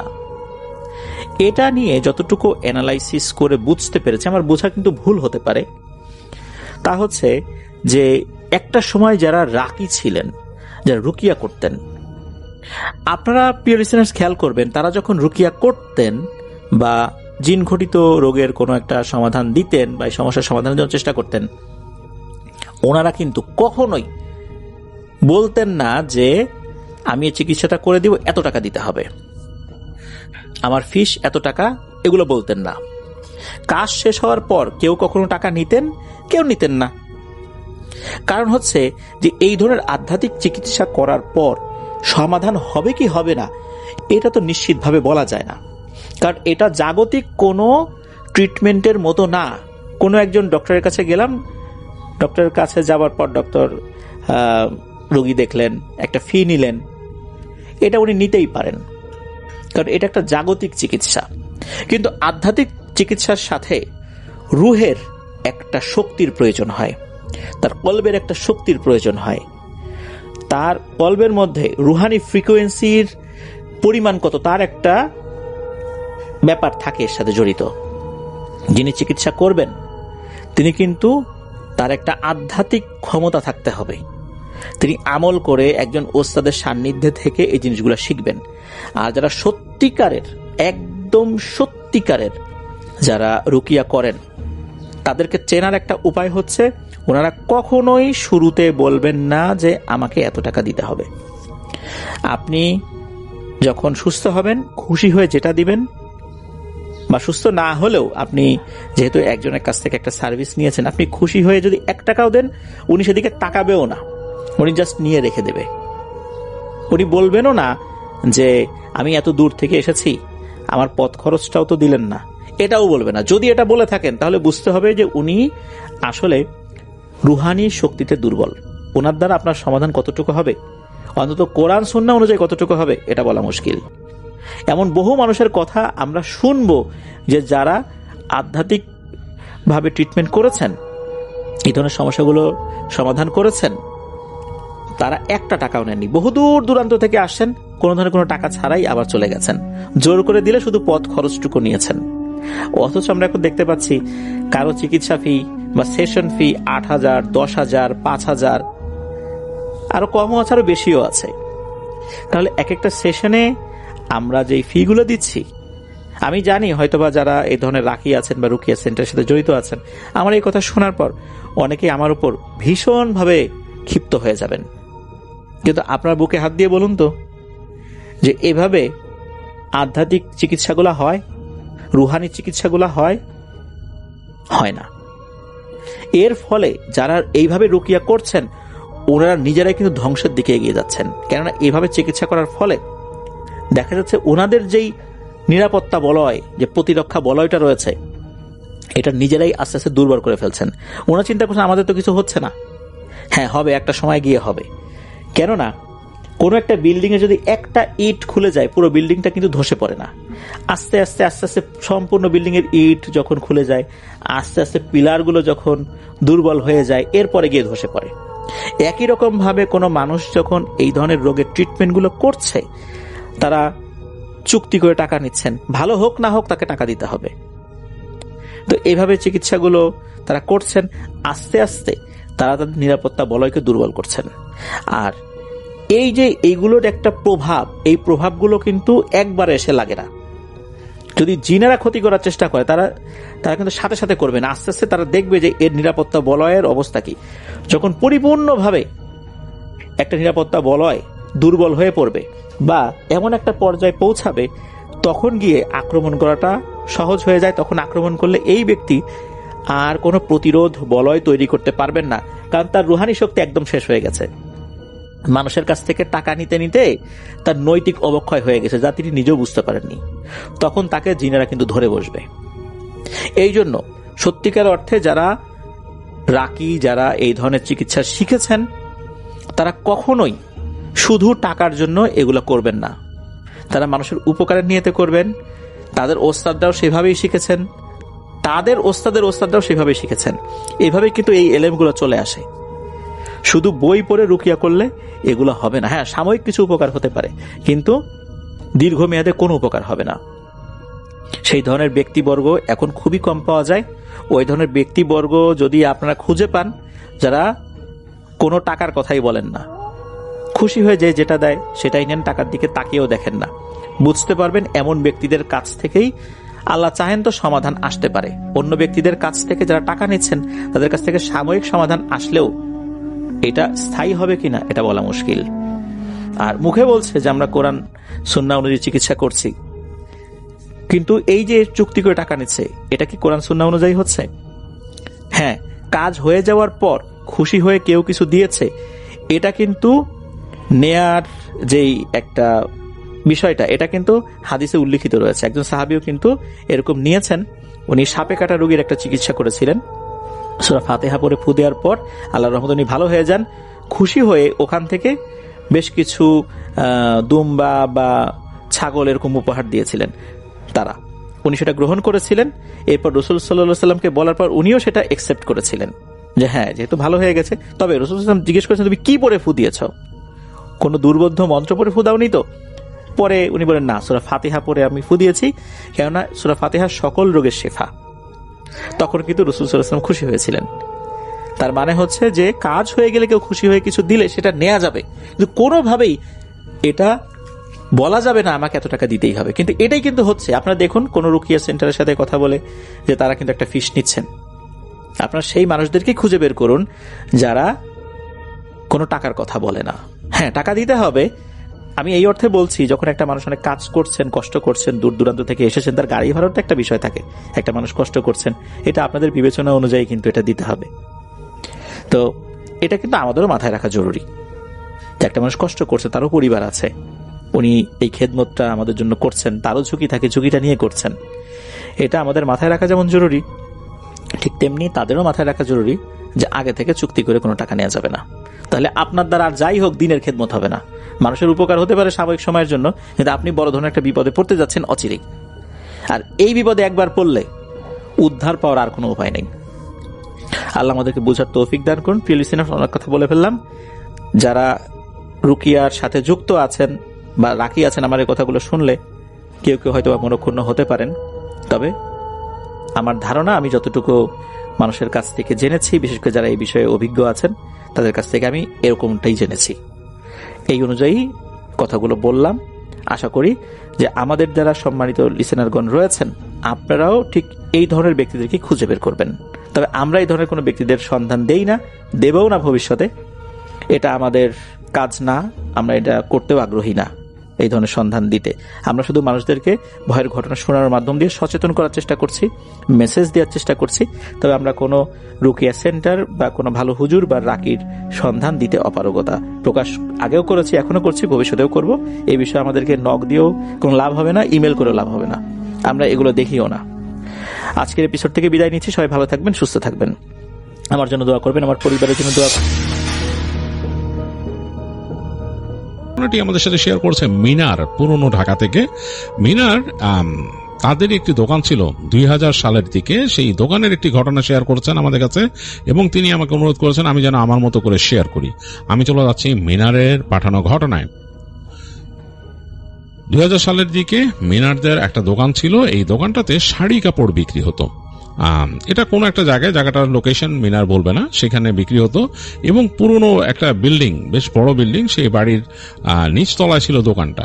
আরো দুই একটা দোকান ছিল, মানে ওইখানে তাদের দোকানটা ছিল এক পাশে, তারপর একটা গলির মতো এখানে, এই পাশে আরো অনেক দোকান ছিল, যেমন জামা কাপড়, বিশেষ করে মহিলাদের বাটন, চেইন, তারপর জিপার, তারপরে বিভিন্ন ছোট ছোট যে ডলার, চুমকি, এইসব জিনিস বিক্রি হতো। আরো অনেক দোকান ছিল, লেস টেস, এগুলো তো কাপড় বানানোর জন্য মানুষ যেগুলো ইউজ করে আর কি। তো ওই জায়গাটা এরকম। তো ওখানে সন্ধ্যার পর আবার দেখা যেত 8টা-9টার পরে নীরব হয়ে যেত, এরকম একটা পরিবেশ ওখানে থাকতো, বেশ ডিফারেন্ট পরিবেশটা। তো সে বিশ্বাস করতো মিনাররা যে ওই বিল্ডিং এ কিছু ব্যাপার ছিল, এবং ওই বিল্ডিং, ওই তাদের যে বিল্ডিংটা, ওখানে আশেপাশে আরো কিছু দোকান ছিল, এবং ওখানে একটা ফ্যাক্টরির মতো ছিল। সোজা চলে গেলে রাস্তা চলে গেছে, ওই রাস্তাটা আবার বিজি। তো ওইখানে নাকি মাঝে মাঝে ওই রাস্তার কোনায় যাওয়ার আগে এখানে একটা বেশ বড় বেলি ফুলের গাছ ছিল ওই দেয়ালের ওই পার থেকে, সেখানে একটা সুন্দর ঘ্রাণ আসতো। তো মানুষজন বলতো যে ওখান থেকে কিছু যাওয়া আসা করে, ওই এলাকার মানুষজন বলতো যে এখানে কিছু যাওয়া আসা করে, এর জন্যই আসলে রাত গভীর হয়ে গেল ওইখানকার মানে বিশেষ করে মেয়েদেরকে হাঁটতে দিত না ওই জায়গায়, এরকম একটা ব্যাপার ছিল। যাই হোক, মিনারদের ওই দোকানে তাদের কর্মচারীর প্রয়োজন হয়। তার আব্বার আগে যে লোক ছিল, একটা ইয়াং ছেলে ছিল, সে চলে যায়। সে মোটামুটি বুঝতো, সবকিছু শিখে ফেলছিল। তো মিনার আব্বা তার পরিচিত মানুষকে বলার পর তাদের ওইখানে তার আব্বার পরিচিত একজন একটা ছেলে কিনে দেয়, মোশতাক নামে। তাদের বাড়ি মানিকগঞ্জ। তো মোশতাক মোটামুটি ভালোই চটপটে ছিল, বুঝতে পারতো সবকিছু, এবং মিনার আব্বা তাকে কাজ শেখানো শুরু করে, তার সাথেই থাকতো দোকানে, বেশ লম্বা সময় থাকতো। মিনার আব্বা টুকিটাকে বোঝাতো মানুষের সাথে কিভাবে দামাদামি করতে হবে, কথা বলতে হবে, কোথায় কাপড় থাকে, কি কি বিভিন্ন জিনিস আর কি, যেটা এইসব ব্যবসারই আর কি, সেগুলো শেখাতো। এবং মিনারও মাঝে মাঝে দোকানে আসতো, ওই ছেলের সাথে কথাবার্তা বলতো। তো ওই ছেলে মোটামুটি মাসখানেক তাদের ওখানে কাজ করে ফেলছে, টুকিটাকি এরকম শিখছে। তো মিনারের আব্বা নাকি একটা জিনিস বলতো যে কাস্টমারের সাথে সবসময় ভালো ব্যবহার করতে হবে, কাস্টমার যাতে কোনোভাবেই ছোট ফিল না করে, এটা তাকে শিখাইতো সবসময়। কিন্তু মোশতাকের একটা গুণ একটু অন্যরকম ছিল, সে নাকি মাঝে মাঝেই মানুষের সাথে, কাস্টমারের সাথে রুড বিহেভিয়ার করতো। এটা আবার মিনার আব্বা পছন্দ করতো না। সে তাকে অনেকবার বলছে তুমি এরকম করলে কিন্তু তোমাকে রাখতে পারবো না, এটা কিন্তু বুঝাইছে যে তোমার মেজাজ অনেক ঠান্ডা হইতে হবে। কাস্টমার তোমার কাছে আসছে সে একটা জিনিস কিনতে, সে চাইলে আমার দোকানে না এসে আরেক দোকান থেকে কিনতে পারে, তাকে আমার মেজাজ দেখানোর কিছু নাই। হ্যাঁ, আমার জিনিস সে যদি কিনে এটা আমার জন্য ভালো, আমার এটা রিজিকে আসলো, তার যে অর্থটা সে ব্যয় করলো আমার এখানে রিজিকে আসলো, আমার লাভ হলো। তো সুতরাং তোমার ইচ্ছা থাকবে যে সে যেন আবার আসে কিনতে, এবং এইভাবে করেই কিন্তু আমি ব্যবসা করি। এখানে কিন্তু অনেকে কিনে, বুঝতে পারছো, সবার সাথে কিন্তু সুন্দর ব্যবহার করতে হবে, এটা নাকি বুঝাইতো মিনার আব্বা। তো মুশতাকের নাকি এখানে একটু প্রবলেম ছিল, একটু অ্যাটিটিউড প্রবলেম। তো একদিনকার কথা, ওই দিন মিনারের বাবা দুপুরের পরে তিনি খেতে আসছেন, একটু লেট করে আসছেন। তো খাওয়া দাওয়ার পর উনি অসুস্থ ফিল করতেছেন, ওনার মনে হচ্ছে জ্বর আসতেছে, শরীর ম্যাজ ম্যাজ করতেছে। তো উনি শুয়ে থাকলেন, শুয়ে থেকে মিনারকে ডাকাইলেন, ডাকায় বললেন যে দেখো আমার তো জ্বর আসতেছে, শরীর ভালো না, তুমি এক কাজ করবা, এই বিকাল যাক অসুবিধা নাই, সন্ধ্যার পরে তুমি দোকানে যাবা, যে মুশতাকের সাথে থাকবা, থেকে রাতে যখন ক্লোজিং হবে, ক্লোজিং হওয়ার পরে এই সবকিছু ঠিকঠাক করে দিয়ে তুমি বাসায় চলে আসবা, আর ক্যাশও তুমি নিয়ে আসবা বাসায়। হ্যাঁ, এটা তুমি করো, আর কোনো করো না, কোনো সমস্যা দেন না হয়, ঠিক আছে? তো এগুলো বুঝায় দেয়। তো এটা বুঝাই দেওয়ার পরে মিনার তো তখন বাবাকে বলে হ্যাঁ, কিন্তু মিনারের ওই দিন বন্ধুদের সাথে প্ল্যান আছে ঘুরতে যাওয়ার, সন্ধ্যার পর তারা বাইরে যাবে। তো মিনার তো আসলে বাপকে বলছে যে সে যাবে, কিন্তু তার মনে মনে চিন্তা ভাবনা হচ্ছে সে বাইরে যাবে, কেমনি কি করবে। যাই হোক, তার মানে মাথা মধ্যে এটা ঘুরতেছে। তো সে সন্ধ্যার পরে মোটরসাইকেল নিয়ে চলে আসে তাদের দোকানে, এসে দেখে মুশতাক একা কাজ করতেছে, কাস্টমার দু একজন আছে তাদেরকে অ্যাসিস্ট করতেছে। তো সে বসে বসে দেখে যে মুশতাক কেমন পারে। তো দেখলো মুশতাক ভালোই পারে। তো সে অনেকক্ষণ বসে থাকলো, থাকার পরে রাত যখন নাকি প্রায় 9:30 মতো বাজছে, তখন সে মুশতাককে বলছে যে এখন পর্যন্ত যা সেল হয়েছে সব টাকাগুলো আমারে দিয়ে দাও, হিসাব করে কি সেল হয়েছে এগুলা, আর আমি চলে যাব, আর বাকি যে কয় টাকা থাকে এগুলা তুমি ক্যাশে রাইখা দাও, রাইখা দিয়ে রাত্রেবেলা দোকান বন্ধ করে দিবা, তালাগুলা ঠিক মতো মারবা, পারবা না? তো মুশতাক নাকি বলে যে হ্যাঁ পারবো ভাই, কোনো অসুবিধা নেই। তো সবকিছু তার বোঝা আর এই তো সে আবার সে মুশতাককে কিছু টাকাও দেয় যে কিছু খাওয়া দাওয়া করে বাইরে, মানে সে জাস্ট যেহেতু সে চলে যাবে, মুশতাক যাতে সামলায় নেয়, দিয়ে সব গুছা টুছাই দিয়ে মুশতাককে বলে যে তুমি থাকো। 9:30 দিকে সে আস্তে করে যায় এবং সামনের ওই দোকানের যে ওই লোকটা আছে যে লেস টেজ বিক্রি করে, তাকে বললো ভাই আপনি আসেন না? বলে যে আসি, আমরা তো বন্ধ করি একই সময়। ঠিক আছে, একটু দেখেন ওর কোনো সমস্যা হলে দেখেন। এই বলে মিনার ওখান থেকে চলে যায়। তার মানে তখন পর্যন্ত যে সেল হয়েছে এগুলো টাকা নিয়ে সে মোটরসাইকেল নিয়ে চলে যায় ওখান থেকে। তো এতটুক তো মিনার দেখছে। এরপরের ঘটনা মিনারের শোনা, সেটা হচ্ছে যে মুশতাক নাকি ওই দিন বসেছিল 9:30 পর, ওই সময় আর সেল নাই, এবং বেশ ঝড়ো বাতাস বইতেছিল, একটু মানে বৃষ্টি আসবে আসবে ভাব, এরকম বাতাসটা ঠান্ডা হয়ে গেছে হঠাৎ করে, শোঁ শোঁ করে এরকম ঠান্ডা বাতাস বইতেছে এরকম। আর মুশতাক নাকি কাজ করতে করতে হঠাৎ করে ওই যে ওইরকম ওই ফুলের ঘ্রাণ, ওখানে বেলি ফুলের যে গাছ ছিল তো ফুলের ঘ্রাণ পাইতেছিল, তার কাছে বেশ ভালো লাগছে, মানে খুব অন্যরকম, বাতাসটা ঠান্ডা হয়ে গেছে, বেলি ফুলের ঘ্রাণ আসতেছে, বেশ মজা লাগতেছে, কাস্টমার নাই আবার। তো সে বসে আছে, তাকে দোকান বন্ধ করতে বলছে 11টার দিকে বন্ধ করে আর কি দোকান তারা। তো এই সময় হঠাৎ করে একটা মহিলা আসছে, একটা কাস্টমার, তাদের কাছ থেকে কাপড় কিনতে। তো মহিলা পরা আর কি, বোরখা পরা, শুধু চোখটা দেখা যাচ্ছে আর কিছু দেখা যাচ্ছে না। তো মহিলা দেখাইতে বলছে কাপড়।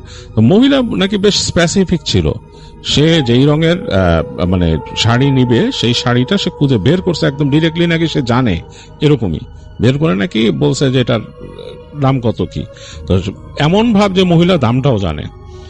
মুশতাক নাকি মহিলার আগ্রহ দেখে, এবং সে মনে করছে যে মহিলা মনে হয় একটু আনাড়ি, দাম টাম জানে না, মুশতাক একটু বাড়তি দাম বলছে এটার।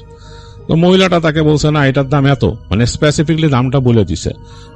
আবার মুশতাককে নাকি সে বলছে যে আপনি বেশি দাম চাচ্ছেন কেন, আপনি তো নতুন আসছেন, আপনি জানেন না, আপনি খামাখাই দাম বেশি চাইতেছেন আমার কাছে, হ্যাঁ মানে ইচ্ছা করে দাম বেশি চাচ্ছেন। তো মুশতাক নাকি এটাতে অফেন্ডেড হয়েছে, ওই নাকি সে বলছে যে না এত দিয়ে কিনলে কিনবেন, নাইলে বেচুম না, বলে নাকি শাড়িটা শার্ট করে সামনের থেকে নিয়ে সরায় রাখছে।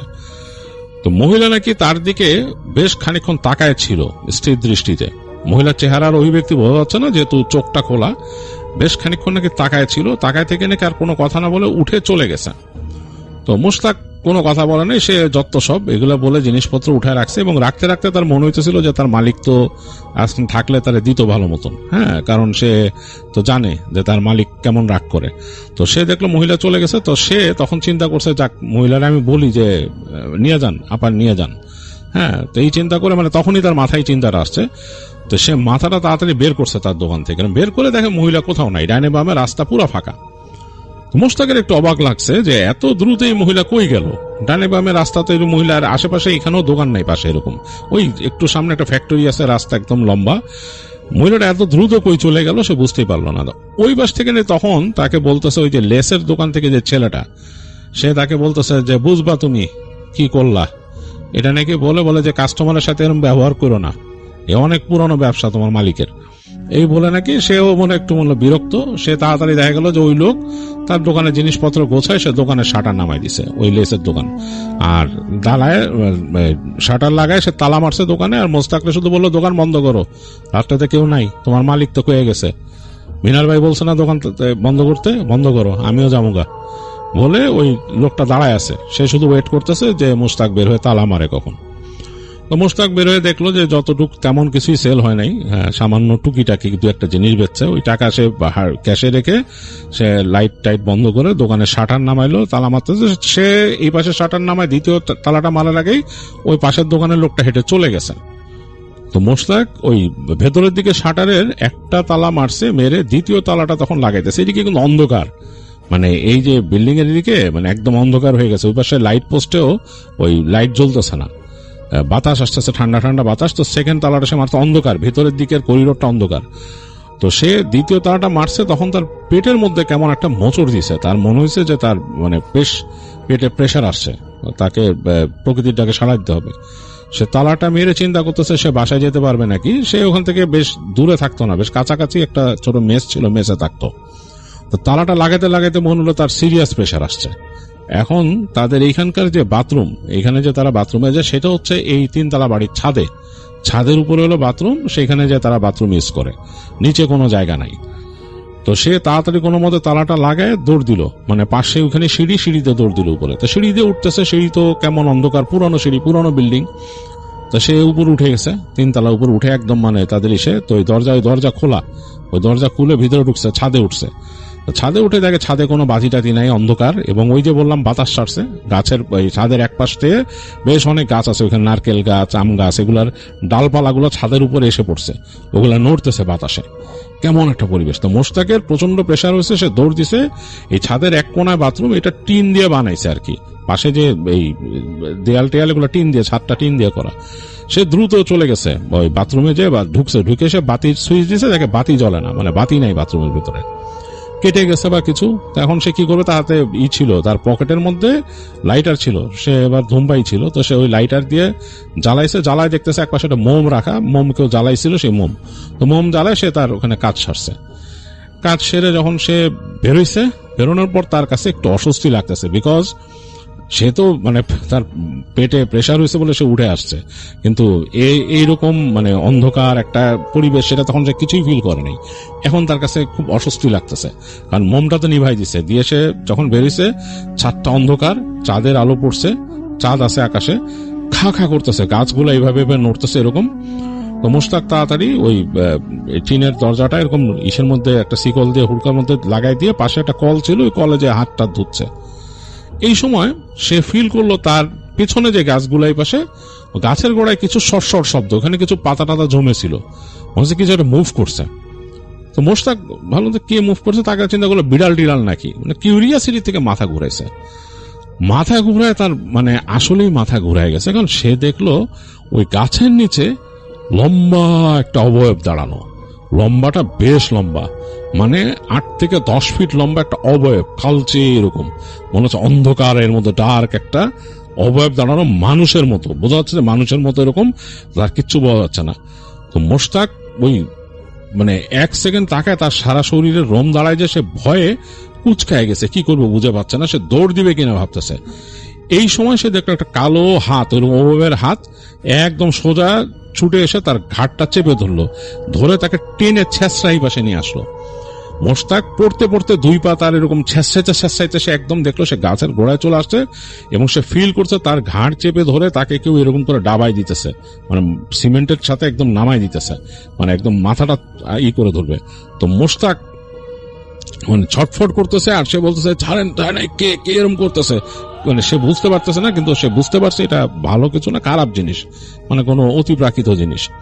তো সে মনে মনে দোয়া পড়তেছে। তো তাকে যখন চেপে ধরছে ফ্লোরের সাথে, ওখানে মানে শ্যাওলার মতো মাটি, মানে সিমেন্ট, সেটার সাথে তার মুখ চেপে ধরছে। তো সে শুনতেছে, তার কানের কাছে বলতেছে কেউ একটা নারী কণ্ঠের মতো, মানুষের সাথে ব্যবহার করস বুঝোস না, কে কি বুঝোস না বলে চেপে ধরতেছে। তো সে নাকি তখন ভয়ের চোটে ওইখানেই করছে। তো তওবা পড়া শুরু করছে, যে মোস্তাক তওবা পারতো, সে তওবা পড়া শুরু করছে। যখন তওবা পড়া শুরু করছে তখন নাকি ফট করে তাকে ছেড়ে দিছে ওখান থেকে, মানে হাতটা ছেড়ে দিছে। ছেড়ে দেওয়ার মোস্তাকের মনে হলো যে বিশাল একটা ওজন তার মাথার উপর থেকে নেমে গেছে। মাথাটাতে চেপে ধরছিল ফ্লোরে প্রচন্ড প্রেসারে, মুখে মানে তার গালে মাথায় ব্যথা।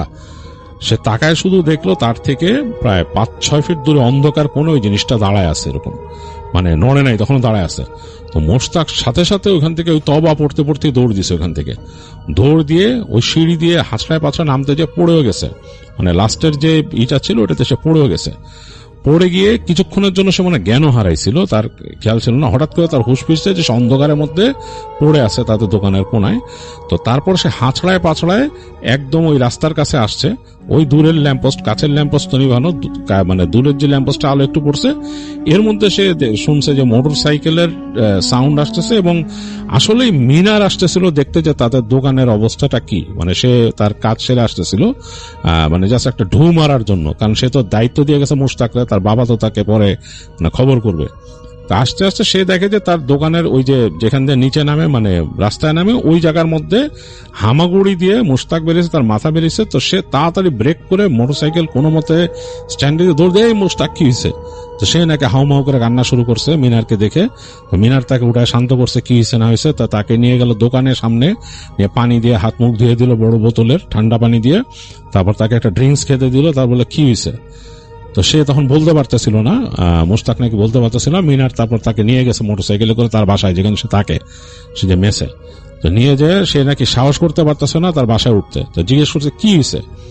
তো তখন নাকি মোস্তাক তাকে পুরো ঘটনাটা বলছে কি হয়েছে, এবং সে যে ওই যে মিসবিহেভ করছিল মহিলার সাথে এটাও বলছে যেরকম করছে। তো তখন মিনার তাকে শান্ত করে বলে, যেরকম করো না, দেখো এই যে দোকানটা যেখানে না, অনেক পুরানো জায়গা, তো এই যেই জায়গায় দোকান, এই জায়গা অনেক পুরানো, এখানে অনেক কিছুই আসে কেনাকাটা করতে, অনেক রকম জিনিস যেগুলো আমরা আসলে মানে এক্সপ্লেইনও করতে পারি না। আমার বাবা জানে, আমার দাদা জানে, অনেক পুরানো তো তাদের এটা। তো মানে উল্টা পাল্টা কিছু করো না মানুষের সাথে। আমার আব্বা সবসময় বলে না ব্যবহার ভালো করতে, মানুষের সাথে সবসময় ভালো ব্যবহার করবা, এরকম করবা না কারোর সাথে, না কোনো কাস্টমারের সাথে খারাপ ব্যবহার করবা না। যাক, তুমি তওবা করছো না, তুমি আল্লাহর কাছে তওবা করছো, এটাই যথেষ্ট, আর কিচ্ছু লাগতো না। আর মানে মনে মনে বইলো যে অন্য কেউ যদি কারোর সাথে যদি আমি খারাপ ব্যবহার করি, কোনো মানুষের সাথে কিছুর সাথে, আমার মাফ করে দিয়েন। হ্যাঁ, আপনাদের আমি কারোর সাথে খারাপ ব্যবহার করতে চাই না, আর আল্লাহর কাছে তওবা করবা। এগুলা তাকে বুঝায় টুঝায়। মিনার নাকি মানে বুঝতে পারে যে মোস্তাক অনেক ভয় পেয়েছে, থরথর করে কাঁপতেছে। তো সে তাকে তুলে দিয়ে আসে, তাদের মেস পর্যন্ত তুলে দিয়ে আসে, বলে যে তুমি ইনশাল্লাহ সুস্থ হয়ে কালকে এসে পড়ো, কোনো অসুবিধা নেই। তো মুশতাক নাকি ছুটি নিয়েছিল, ওই দিন আসে নাই। পরের দিন সে আসছে, আসার পরে আবার কাজে জয়েন করছে। আর এরপর থেকে নাকি মুশতাকের ব্যবহার খুব ভালো হয়ে গেছিল কাস্টমারের সাথে, কারোর সাথে খারাপ ব্যবহার করতো না। তবে ওই মহিলাকে নাকি সে দেখে নাই কখনো, আর ওই মহিলাকে সে আর দেখে নাই। সে চাইছিল যে মহিলাকে দেখলে সে বলতো আর কি যে আপা মাফ করে দিয়েন, আপনার সাথে যদি খারাপ ব্যবহার করে থাকি। মানে সে বুঝতে পারছে ব্যবহারটা খারাপ ছিল তার। আর মিনাররা মনে করে যে হ্যাঁ, ওইখানে নাকি এরকমই, তারা বিশ্বাস করতো যে অনেক রকম কাস্টমারই তাদের ওইখানে আসতো, কোনো না কোনো একটা অতিপ্রাকৃত ব্যাপার হয়তো মুশতাকের সাথে ঘটছে, যেটা আসলে এক্সপ্লেইন করার মতো না, অ্যান্ড মিস্টেরিয়াস অবশ্যই। তো যাই হোক, মিনারদের সেই দোকান, সেই বিল্ডিংটা আর কি 2010 সালের দিকে ওইটাকে ভেঙে নতুন করে বিল্ডিং করে তারা, কর্তৃপক্ষ, তারা একটা ডেভেলপারকে দিয়ে। তো ওখান থেকে মিনারদের দোকান সরায় নেয়, তারা অন্য জায়গায় দোকান করে, আরো আধুনিকভাবে করে, ডিফারেন্ট ভাবে। তো সেই দোকান তারপরে চলছিল। তা এরপরে মিনাররা ওই দোকানের ওই ব্যবসাটাই ছেড়ে দেয় আর কি। তো এই ছিল মিনারের।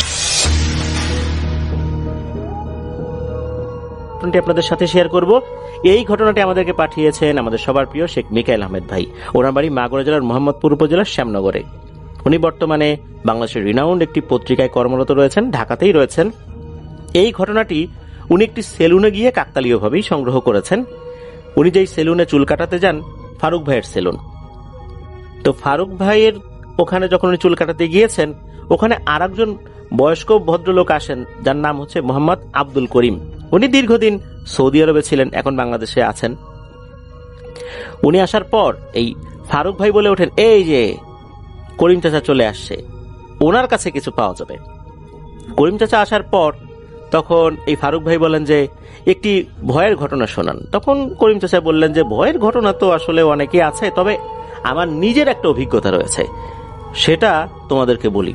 তখন উনি একটি ঘটনা শেয়ার করেন, তবে ঘটনায় বেশ কিছু অগোছালতা ছিল আর কি, যেটা পরবর্তীতে আবার এই করিম চাচার কাছ থেকে আমাদের মিকাইল ভাই শুনে নিয়েছেন।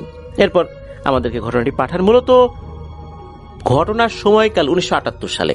এই করিম চাচার আর একজন বড় ভাই রয়েছেন, যার নাম হচ্ছে মোহাম্মদ আব্দুর রহিম। এই আব্দুর রহিম চাচা উনি এই 78 সালের শুরুর দিকে বা 77 সালের শেষের দিকে উনি লিবিয়াতে পাড়ি জমিয়েছিলেন। সেখানে উনি ড্রাইভিং করতেন, অর্থাৎ ড্রাইভিং প্রফেশনে উনি ছিলেন। তো যেহেতু ড্রাইভিং প্রফেশন বেশ ঝুঁকিপূর্ণ প্রফেশনই বলতে হবে, মাঝে মাঝে উনি চিঠি পাঠাতেন। তখন তো এরকম টেলিফোনে যোগাযোগ করা যেত না সহজে, গ্রামগঞ্জে চিঠি পাঠাতে হতো। ওনারাও চিঠি পাঠাতেন, আদান প্রদান হতো, এভাবে চলছিল। প্রতি মাসেই একটা দুটো চিঠি আসতোই। মাঝখানে কি হলো, প্রায় 3-4 মাস কোনো চিঠি আসে না। পরিবারের সদস্যরা তো চিন্তায় পড়ে গেলেন, চিঠি আসে না কেন। এদিকে টেলিফোনেও যোগাযোগ করা যাচ্ছে না। ওনারাও বেশ কয়েকবার চিঠি পাঠিয়েছেন, সেগুলোর কোনো উত্তর আসে না। তখন তো চিঠি পাঠালেও যেতে সময় লাগতো।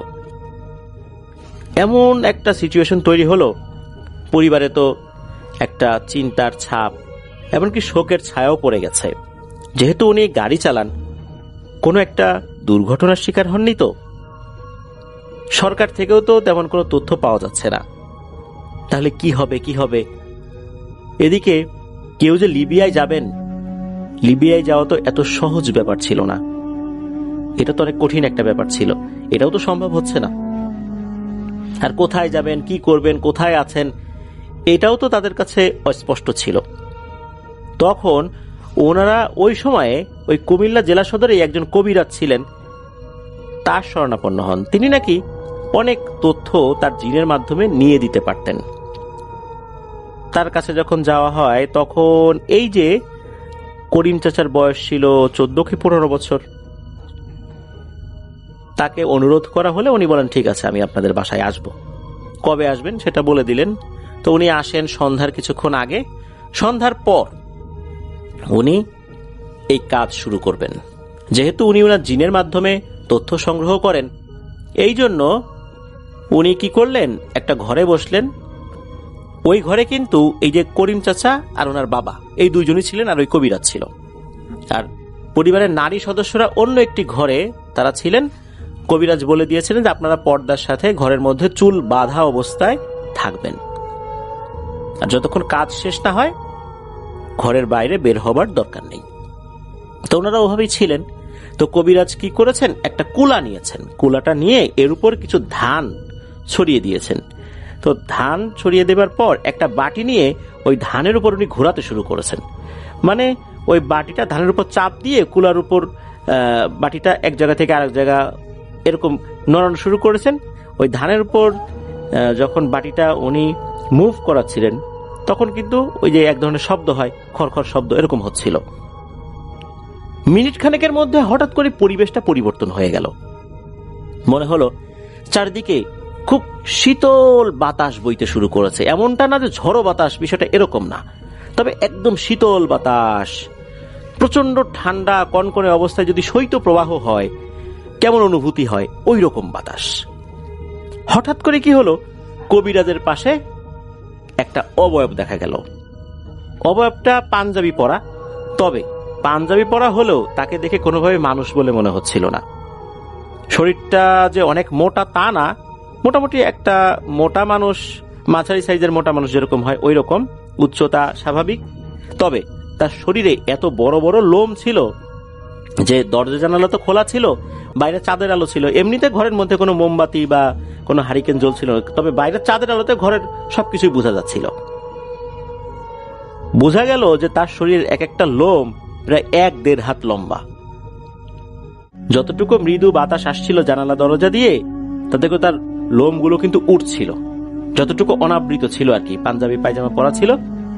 এসেই কবিরাজকে মানে খুব সুন্দর করে সালাম দিলেন, দিয়ে বললেন, আমি আপনাকে বারবার বলেছি শুক্রবার এবং সোমবার আপনি আমাকে ডাকবেন না, তারপর কেন এই কাজ করেন বলেন তো? আপনাকে আমি বারবার বলেছি, শুক্রবার এবং সোমবার আমি মসজিদুল হারামে ইবাদতরত অবস্থায় থাকি। আমি ওই সময় ওমরা হজ করি। আপনি এটা জানতেন, তারপর বারবার আপনি আমাকে ডাকেন। আচ্ছা, ডেকেছেন যখন বলুন, আমি তো আসতে বাধ্য হই। আপনি যখন এই ধরনের আমল করা শুরু করেন তখন আমার শরীরে জ্বালা ধরে যায়, আমি আসতে বাধ্য হই। এখানে আসার পর এই জ্বালাটা কমে। ইবাদতের সময় এইভাবে বিরক্ত করা উচিত না। আচ্ছা বলুন, কি সমস্যা, কেন ডেকেছেন? আমাকে আবার চলে যেতে হবে। তখন কবিরাজ এই বিষয়টা খুলে বলেন, এই যে করিম চাচার বড় ভাই আব্দুর রহিম চাচা, উনি লিবিয়াতে আছেন, কোনো খোঁজ খবর পাওয়া যাচ্ছে না। তখন একথা শোনার পর ওই জিনটা বলছে, আচ্ছা ঠিক আছে, আমাকে তো এখন তাহলে লিবিয়াতে যেতে হবে, আমাকে সময় দেন, আপনারা এখানেই থাকেন, আমি খোঁজ খবর নিয়ে আসি, দেখি আসলে ব্যাপারটা কি। এরপর ওই অভাবটা ওখানেই ভ্যানিশ হয়ে গেল, মানে চোখের পলকে ভ্যানিশ হয়ে গেল। এরপর 5 মিনিট যায়, 10 মিনিট যায়, 15-20 মিনিট, আধা ঘন্টা হয়ে যায়, ওই অভাবটা আসে না। এইভাবে প্রায় 1 ঘন্টা বা তার কিছু বেশি সময় পার হয়েছে। এর মধ্যে ওনারা নিজেদের মতো কথোপকথন করছিলেন আর কি। তবে বাড়ির মহিলাদের কিন্তু ঘরের বাইরে বের হওয়া নিষেধ ছিল, তবে ওনারা ওনাদের মতো আলোচনা করছিলেন। এর মধ্যে হঠাৎ করেই আবার এই 1 ঘন্টার কিছু সময় পর ওই অভাবটা ঘরের মধ্যে দৃশ্যমান হয়। এসেই সালাম দেয়, এসে বলে, চিন্তা করবেন না, এই যে আব্দুর রহিম যিনি, উনি গাড়ি চালাতে গিয়ে রোড অ্যাক্সিডেন্ট করেছেন, বর্তমানে একটি হসপিটালে আছেন, যদিও অবস্থা গুরুতর না, তারপরও ওনার সুস্থ হতে আরো বেশ কিছুদিন সময় লাগবে। এই যাত্রায় আল্লাহ প্রাণে বাঁচিয়ে দিয়েছেন, সমস্যা নাই, উনি দেখবেন যে মাসখানেকের মধ্যেই তার এই অবস্থার বিবরণ দিয়ে একটা চিঠি লিখবে, চিন্তা করবেন না, ঠিক হয়ে যাবে ইনশাল্লাহ সবকিছু। আর কোনো কাজ করতে হবে, মানে আর কোনো কাজ আছে কিনা এই বিষয়ে কিন্তু জিন জিজ্ঞেস করলেন। তখন এই কবিরাজ বলেন, না, আপাতত আর কোনো কাজ নাই। এদিকে এই যে আব্দুল করিম চাচা, ওনার বয়স তো 14-15 ছিল। আসলে তাদের মনের মধ্যে একটা কৌতূহল ছিল যে এই জিনটা কি ঠিক বলছে না ভুল বলছে। তখন এই আব্দুল করিম চাচা বলে উঠলেন যে, জনাব, আমি মিষ্টি খেতে চাই। ওইখানে একটা দোকান ছিল, গোপালের দোকান। ওই সময়ে তার দোকানের মিষ্টিটা বেশ মানুষের কাছে সুপরিচিত ছিল। একথা শোনার পর ওই জিন একটু বিরক্ত হয়ে বললেন যে, আমার এখন ইবাদতের সময়, আচ্ছা ঠিক আছে, ছোট মানুষ চেয়েছে যখন, নিয়ে আসছি, থাকো। এই বলে সে ভ্যানিশ হয়ে গেল।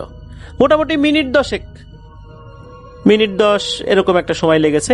এরপরে সে হাজির, একটা মিষ্টির প্যাকেট দিল, বোঝা গেল 1.5 থেকে 2 কেজি মিষ্টি ওখানে আছে। তখন ওই জিন বলছে, এখনই খাও, দেখো তো এটা গোপালের মিষ্টি কিনা। উনি খেলেন, খাওয়ার পরে মনে হচ্ছে আসলেই তো এটা তো গোপালের দোকানেরই মিষ্টি। যদিও বা অন্ধকার ঘরে ওই প্যাকেটের গায়ে গোপালের দোকানের নাম লেখা আছে কিনা এটা তো উনি দেখতে পাচ্ছিলেন না। তবে ওই সময় প্যাকেটগুলো খুব একটা নাম লেখা থাকতো না, ওই সময়ের প্রেক্ষাপটে আর কি, এমনি সাধারণ কাগজের প্যাকেটই থাকতো। তো এরপর ওই জিনটা চলে যায়। ওই জিনটা যখন এসেছিল, পুরো ঘরের টেম্পারেচার কিন্তু খুব ঠান্ডা হয়ে গিয়েছিল, মানে কনকনে ঠান্ডা বলতে যেটা বোঝায় আর কি। আবার সে যখন চলে গিয়েছিল, এরপর আবার স্বাভাবিক ছিল। আর সে যখন ঘরে বসেছে, তখন মনে হচ্ছে একটা মৃদু ঠান্ডা বাতাস ঘরে চতুর্দিকে ঘুরপাক খাচ্ছে, অথচ সে কিন্তু ওখানেই আছে। তো যাই হোক, সে চলে গেল। সত্যি বেশ কিছুদিন পর খবর এলো বলতে চিঠি এলো যে আসলেই ওনার ভাই একটি অ্যাক্সিডেন্ট করেছিলেন, বেশ অনেকদিন হসপিটালে ছিলেন, আল্লাহর রহমতে উনি পুরোপুরি সুস্থ, আবার উনি ড্রাইভিং শুরু করেছেন, কোনো সমস্যা নেই, চিন্তা করতে হবে না। তো এটা জানার পর তো বুঝতেই পারলেন যে আসলে বিষয়টা তো ঠিক ছিল। এদিকে হয় কি, আসলেই গোপালের দোকান থেকে ওই জিন মিষ্টি এনেছে কিনা এটা পরখ করার জন্য আব্দুল করিম চাচার বাবা, উনি পরদিন আবার কিন্তু গোপালের দোকানে গিয়েছিলেন। যাওয়ার পরে বললেন যে, আসলে এই সময়ে কেউ কি তোমার কাছ থেকে মিষ্টি কিনতে এসেছিল, কেজি 1.5-2 মিষ্টি? তখন বলেন, হ্যাঁ, 2 জন পাঞ্জাবি পরিহিত ব্যক্তি, তারা এসেছিল, মিষ্টি চাইলো, টাকাও দিয়ে গেল, আমিও মিষ্টি দিয়ে দিলাম। তাহলে বোঝা গেল যে আসলেই টাকা দিয়ে উনি মিষ্টি কিনে এনেছেন। ঘটনা তো এ পর্যন্ত এই অংশের, কিন্তু আর একটা অংশ কিন্তু বাকি রয়ে গেছে।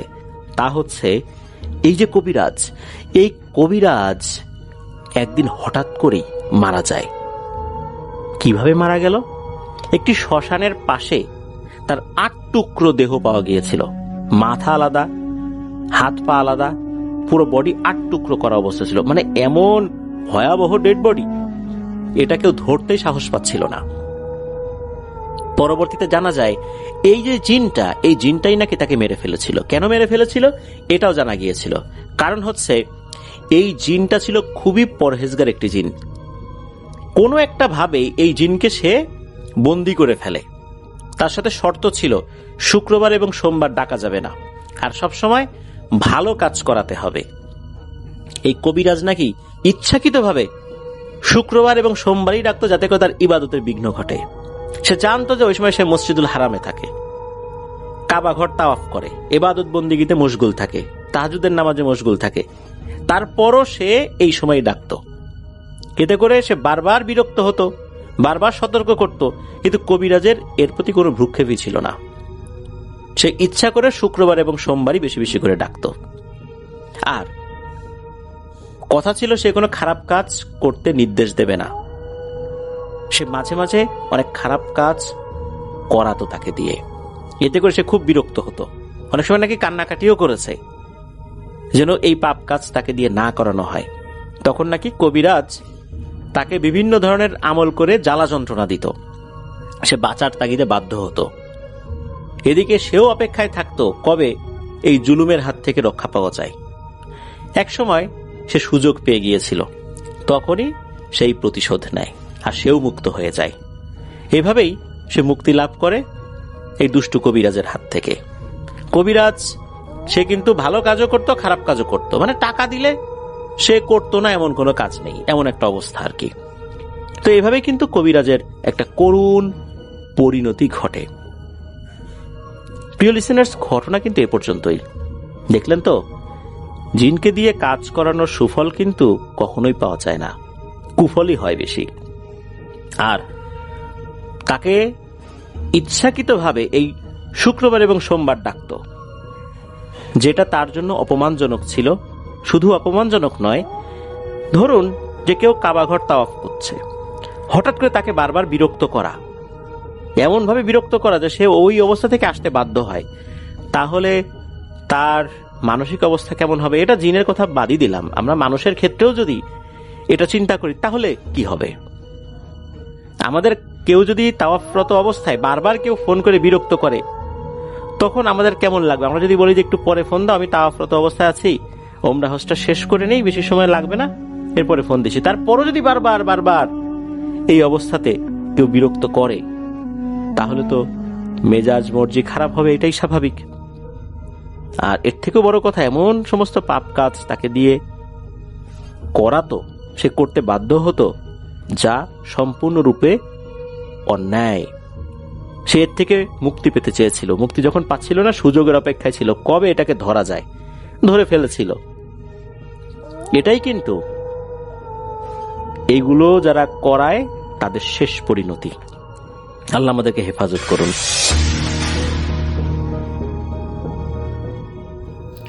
আসসালামু আলাইকুম, আশা করি আপনারা সবাই ভালো আছেন। আমিও ভালো আছি আপনাদের দোয়ায়।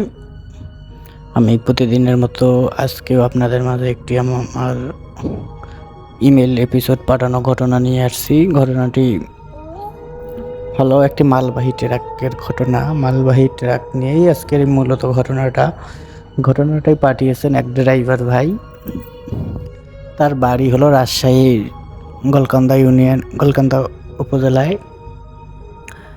তার সাথে ঘটনাটি যেখানে ঘটে সেটা হলো যে সে পীরগাছার থেকে একটি সবজির ভাড়া নিয়ে ঢাকার উদ্দেশ্যে যাওয়ার সময় তার সাথে একটি আজব ভয়ঙ্কর ঘটনা ঘটে। সে তার সাথে ঘটে যাওয়া ঘটনাটি আমাদেরকে ইমেলে করে পাঠিয়েছেন। তার সাথে ঘটে যাওয়া ঘটনাটি তিনি বলেছেন, রাসেল ভাই আপনি আপনার মতো করে বলবেন। ঠিক আমি এই ঘটনাটি আমি আমার মতো করে আপনাদেরকে শোনাচ্ছি। তাই আমরা আর কথা না বলি, আমরা মূল ঘটনার দিকে চলে যাচ্ছি। ঘটনাটি 2019 সালে করোনার আগের দিকের ঘটনা। তখন গ্রীষ্মের সিজন, তখন তো গ্রাম অঞ্চলে অনেক সবজি হয়। তখন ওই ট্রাক ড্রাইভার ভাই আজিজ ভাই, তার ঘটনাটি সেই সময় শসা লোড করে সে ঢাকার উদ্দেশ্যে রওনা দেবে। তা সে শসা নেওয়ার জন্য আসছে ওই এলাকায়, শসা টসা লোড করে, মানে বিকালে তো গ্রামের অঞ্চলে বাজারগুলো মূলত বিকালের দিকে হয়। বিকালের দিকে বাজার টাজার সবাই নিয়ে তখন গাড়ি তারা লোড করে রাত 11টার দিকে তারা ওইখান থেকে ঢাকা মহাসড়কের উদ্দেশ্যে রওনা দেয়। তা গ্রামের দিকে তো রাত 10টার দিকেই দোকানপাট সব অফ হয়ে যায়। তা তাদের ওই আজিজ ভাই ট্রাকটি তার ওইখান থেকে রওনা দিতে 10টা পার হয়ে 11টা পার হয়ে 12টা 10 মিনিট আগেই রওনা দেয়। রওনা দেওয়ার আগে তারা ওই এলাকার আসার সময় একটা ব্রিজ দেখছিল, কালভার্ট, মানে ওটা এলাকার দুইটা ব্রিজের মধ্যে একটা ব্রিজটা বেশ লম্বা আছে, কিন্তু ব্রিজের আশেপাশে 4-5 কিলোমিটারের মধ্যে কোনো ঘর বাড়ি নাই, এলাকাটা পুরা শুনশান। তার আগেও বলছিল যে ওই ব্রিজের রাতের দিকে কেউ গেলে ওখানে একটি পরী দেখতে পাওয়া যায়। পরীটা রাস্তার দুই দিকে মানে ভয়ঙ্কর আকৃতি নিয়ে পুলের এই মাথায় ও মাথায় একটা করে পা দিয়ে এভাবে দাঁড়িয়ে থাকে। মানে যাদেরকে তার ভাল লাগে তাদেরকে ওইখানে দাঁড় করে, তারা নাকি আর ওই কখনো ওইখান থেকে জীবিত আর ফিরতে পারেনি। তা ওরাই ঘটনাটি এলাকায় ঢোকার আগে শুনছিল যে, তারপরে ওই মুরব্বি বলছিল যে তোমরা ওই এলাকায় গেলে রাতের দিকে আর রওনা দিবে। তা তাদের তো মনে ছিল না এই ঘটনার কথা। তারা রাত প্রায় 2:15 দিকে ওই ব্রিজের কাছাকাছি চলে আসে। তখন তাদের তো আবার মানে ট্রাক ড্রাইভার তো ওরা ভাবছে যে আমরা সারা দেশে অনেক জায়গায় ঘোরাঘুরি করি, কোথাও তো এরকম ঘটনা ঘটলো না আমাদের সাথে। এসব স্বাভাবিক, মানুষ কাল্পনিক কুসংস্কার অনেক কিছুই বলে থাকে। তাই তারা ওই কথায় আর কান না দিয়ে তারা ব্রিজের কাছাকাছি চলে আসলো। ব্রিজের থেকে 200 মিটার আগেই তারা একটু পরিস্থিতি অস্বাভাবিক দেখতে পেল। হঠাৎ করে আকাশটা ভারী হয়ে আসলো, বাতাসের একটু বেগ বেড়ে গেল, আর একটু ঘন ঘন কুয়াশা চলে আসতেছে। তারা ব্রিজের কাছাকাছি চলে আসায় দেখলো যে রাস্তার মাঝখানে লাল বা আগুনের শলার মতো কি জানি একটা অন্ধকার মানে গোল আকৃতি হয়ে আসতেছে। তখনই তার ব্রেকে একটু চাপ দিল, পরে হালকা করে, পরে হর্ন দিল 2-4 বার, ওইটা কিছু হলো না। পরে হঠাৎ করে ওটা বিশাল, মানে স্বাভাবিক মেয়ে মানুষের তুলনায় 10-12 গুণ বড় হয়ে বিশাল আকৃতি নিয়ে উপরে উঠে গেল। মাটি থেকে 10-12 ফিট উপরে, ডানা আছে, চুলগুলো একটু এলোমেলো এভাবে উঠতেছে। কি সুন্দর আকৃতি যে! সে উঠতে উঠতে থামিয়ে দিল। তারা তো আর ভাবলো না যে এটা পরী বা কি। তারা হঠাৎ এরকম তো কোনো বস্তু কখনো তারা দেখে নেই। হঠাৎ তাদের সামনে এরকম বস্তু আসায় তারা একদম ঘাবড়িয়ে গেল। ঘাবড়িয়ে গিয়ে তারা ট্রাক থেকে নামার চেষ্টা করলো। পরে তো তাদের মনে পড়লো যে তাদেরকে বলা হয়েছে কখনো এরকম ঘটনা ঘটলে ট্রাক থেকে যেন না নামা হয়, কি ঘটুক। তাই তারা ট্রাক থেকে না নেমে ওইখান থেকে তারা দেখতেছে যে ওই পরিয়াকৃতির অভাবটা ওদেরকে ডাকতেছে যে তোমরা আসো এদিকে। ওরা আর কোনো কথা জবাব না দিল না। পরে তারা ভাবলো যে আমরা এখানে না থেকে গাড়িটা টান দিয়ে চলে যাই। তারা গাড়িটা স্টার্ট দিতে ধরলো 2-1 বার, বাট গাড়িটা কোনো মতে স্টার্ট হচ্ছে না।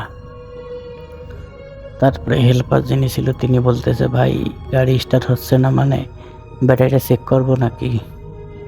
ড্রাইভার বললে না, নিচে নামলে আবার কোনো বিপদ হয়। তারা ওইভাবে আর নামলো না। পরে 2-4 বার ট্রাই করলো যে কোনো মতে গাড়ির স্টার্ট হচ্ছে না। তারপরে ড্রাইভার সহ হেল্পার দুজনে নেমে ব্যাটারিটাই চেক করলো। তখন দেখলো যে একটা ভয়ঙ্কর আকৃতি নিয়ে এসে তাদের সামনে দাঁড়িয়ে গেল যে তোমরা কোথায় যাচ্ছ? কয় আমরা ঢাকা যাচ্ছি। কয় তোমাদেরকে তো আমাদের পছন্দ হয়েছে, আমাকে সাথে নিয়ে যাও। পরে তারা বলল যে না, আমরা তো আপনাকে চিনি না, কিভাবে নিয়ে যাব? বলল যে তোমরা আমাকে চেনো না মানে তোমরা এই পথে যখন গেছিলে তখন আমার উপর দিয়ে চলে গেছিলা, আমি তোমাদেরকে থামতে বলছিলাম, তোমরা থামো নাই। তখন থেকে তোমাদের উপর আমার টার্গেট, তোমরা আসলেই আমি তোমাদেরকে আমার সাথে নিয়ে যাব। ড্রাইভারটা ভয় পেয়ে বললো আমার সাথে মানে? কয় আমার সাথে বুঝো না, এই দেখো। তখন পরীটা আকৃতি নিয়ে ডানার মধ্যে দুইজনকে একটু নিয়ে মানে উপরে নিয়ে যাবে এরকম অবস্থা, মানে উপরে তুলছি। তখন দূরের এক মসজিদের মাইক থেকে আল্লাহু আকবার আল্লাহু আকবার আওয়াজ মানে এভাবে ভেসে আসছে। পরে একটু লক্ষ্য করার পর দেখে ফজরের আজান দিতেছে। তখন এ পরীটা ওদেরকে দুজনকে ছেড়ে দিয়ে একটু অদৃশ্য আকৃতির হয়ে এখান থেকে চলে গেল। ওই আজিজ ভাই জানালো যে ফজরের আজানের কারণে তারা আজকে তাদের জান বেঁচে ফিরছে। তাই তারা ওখানে আর 2-1 মিনিট কোনো অপেক্ষাই না করে তারা ওইখান থেকে তাড়াহুড়ো করে ট্রাক টান দিয়ে পরে তারা ঢাকার এই গন্তব্যটা পৌঁছে যায়। তাই তারা তাড়াহুড়ো করে ওইখান থেকে ট্রাকে রওনা দেওয়ার পর তারা এই ঘটনাটি আমাদেরকে জানিয়েছিল। তাদের সাথে পরবর্তীতে এরকম আর কোনো ঘটনা ঘটে নাই। এই ঘটনার থেকে আমাদের শিক্ষণীয় ব্যাপার হলো, কোথাও কোনো এলাকার মুরব্বি কিছু বললে তার কথাটা মানা, সে ওই এলাকা সম্পর্কে জানে, তার কথার গুরুত্ব দিয়ে আমাদের পরবর্তী কার্যক্রম পরিচালনা করা। এই ঘটনা থেকে আমরা এইটি শিখলাম। আর আপনাদেরকে আমরা প্রতিনিয়ত এইসব ঘটনা শুনিয়ে থাকি। আপনারা এরকম ঘটনা পেতে আমাদের প্রতিদিন রাত 10টার সময় এসব ঘটনা আপনাদের আমাদের চ্যানেলে প্রকাশ হয়। ঠিক রাত 10টার সময় আপনারা আমাদের চ্যানেলে এসব ঘটনা পাবেন। পরবর্তীতে আপনারা আমাদের এই ঘটনাগুলো ভালো লাগলে কমেন্ট বক্সে এসব জানাবেন কোন ঘটনাটি আপনাদের ভালো লাগছে। আমরা চেষ্টা করব পরবর্তীতে আপনাদেরকে এর থেকে ভালো ভালো ঘটনা দেওয়ার জন্য। আর আপনাদের কোনো ঘটনা থাকলে আপনারা আমাদের ইমেল করবেন, ইমেলের মধ্যে আপনাদের ঘটনা পাঠিয়ে দেবেন। আমরা চেষ্টা করব আপনাদের ঘটনাগুলো প্রচার করার জন্য।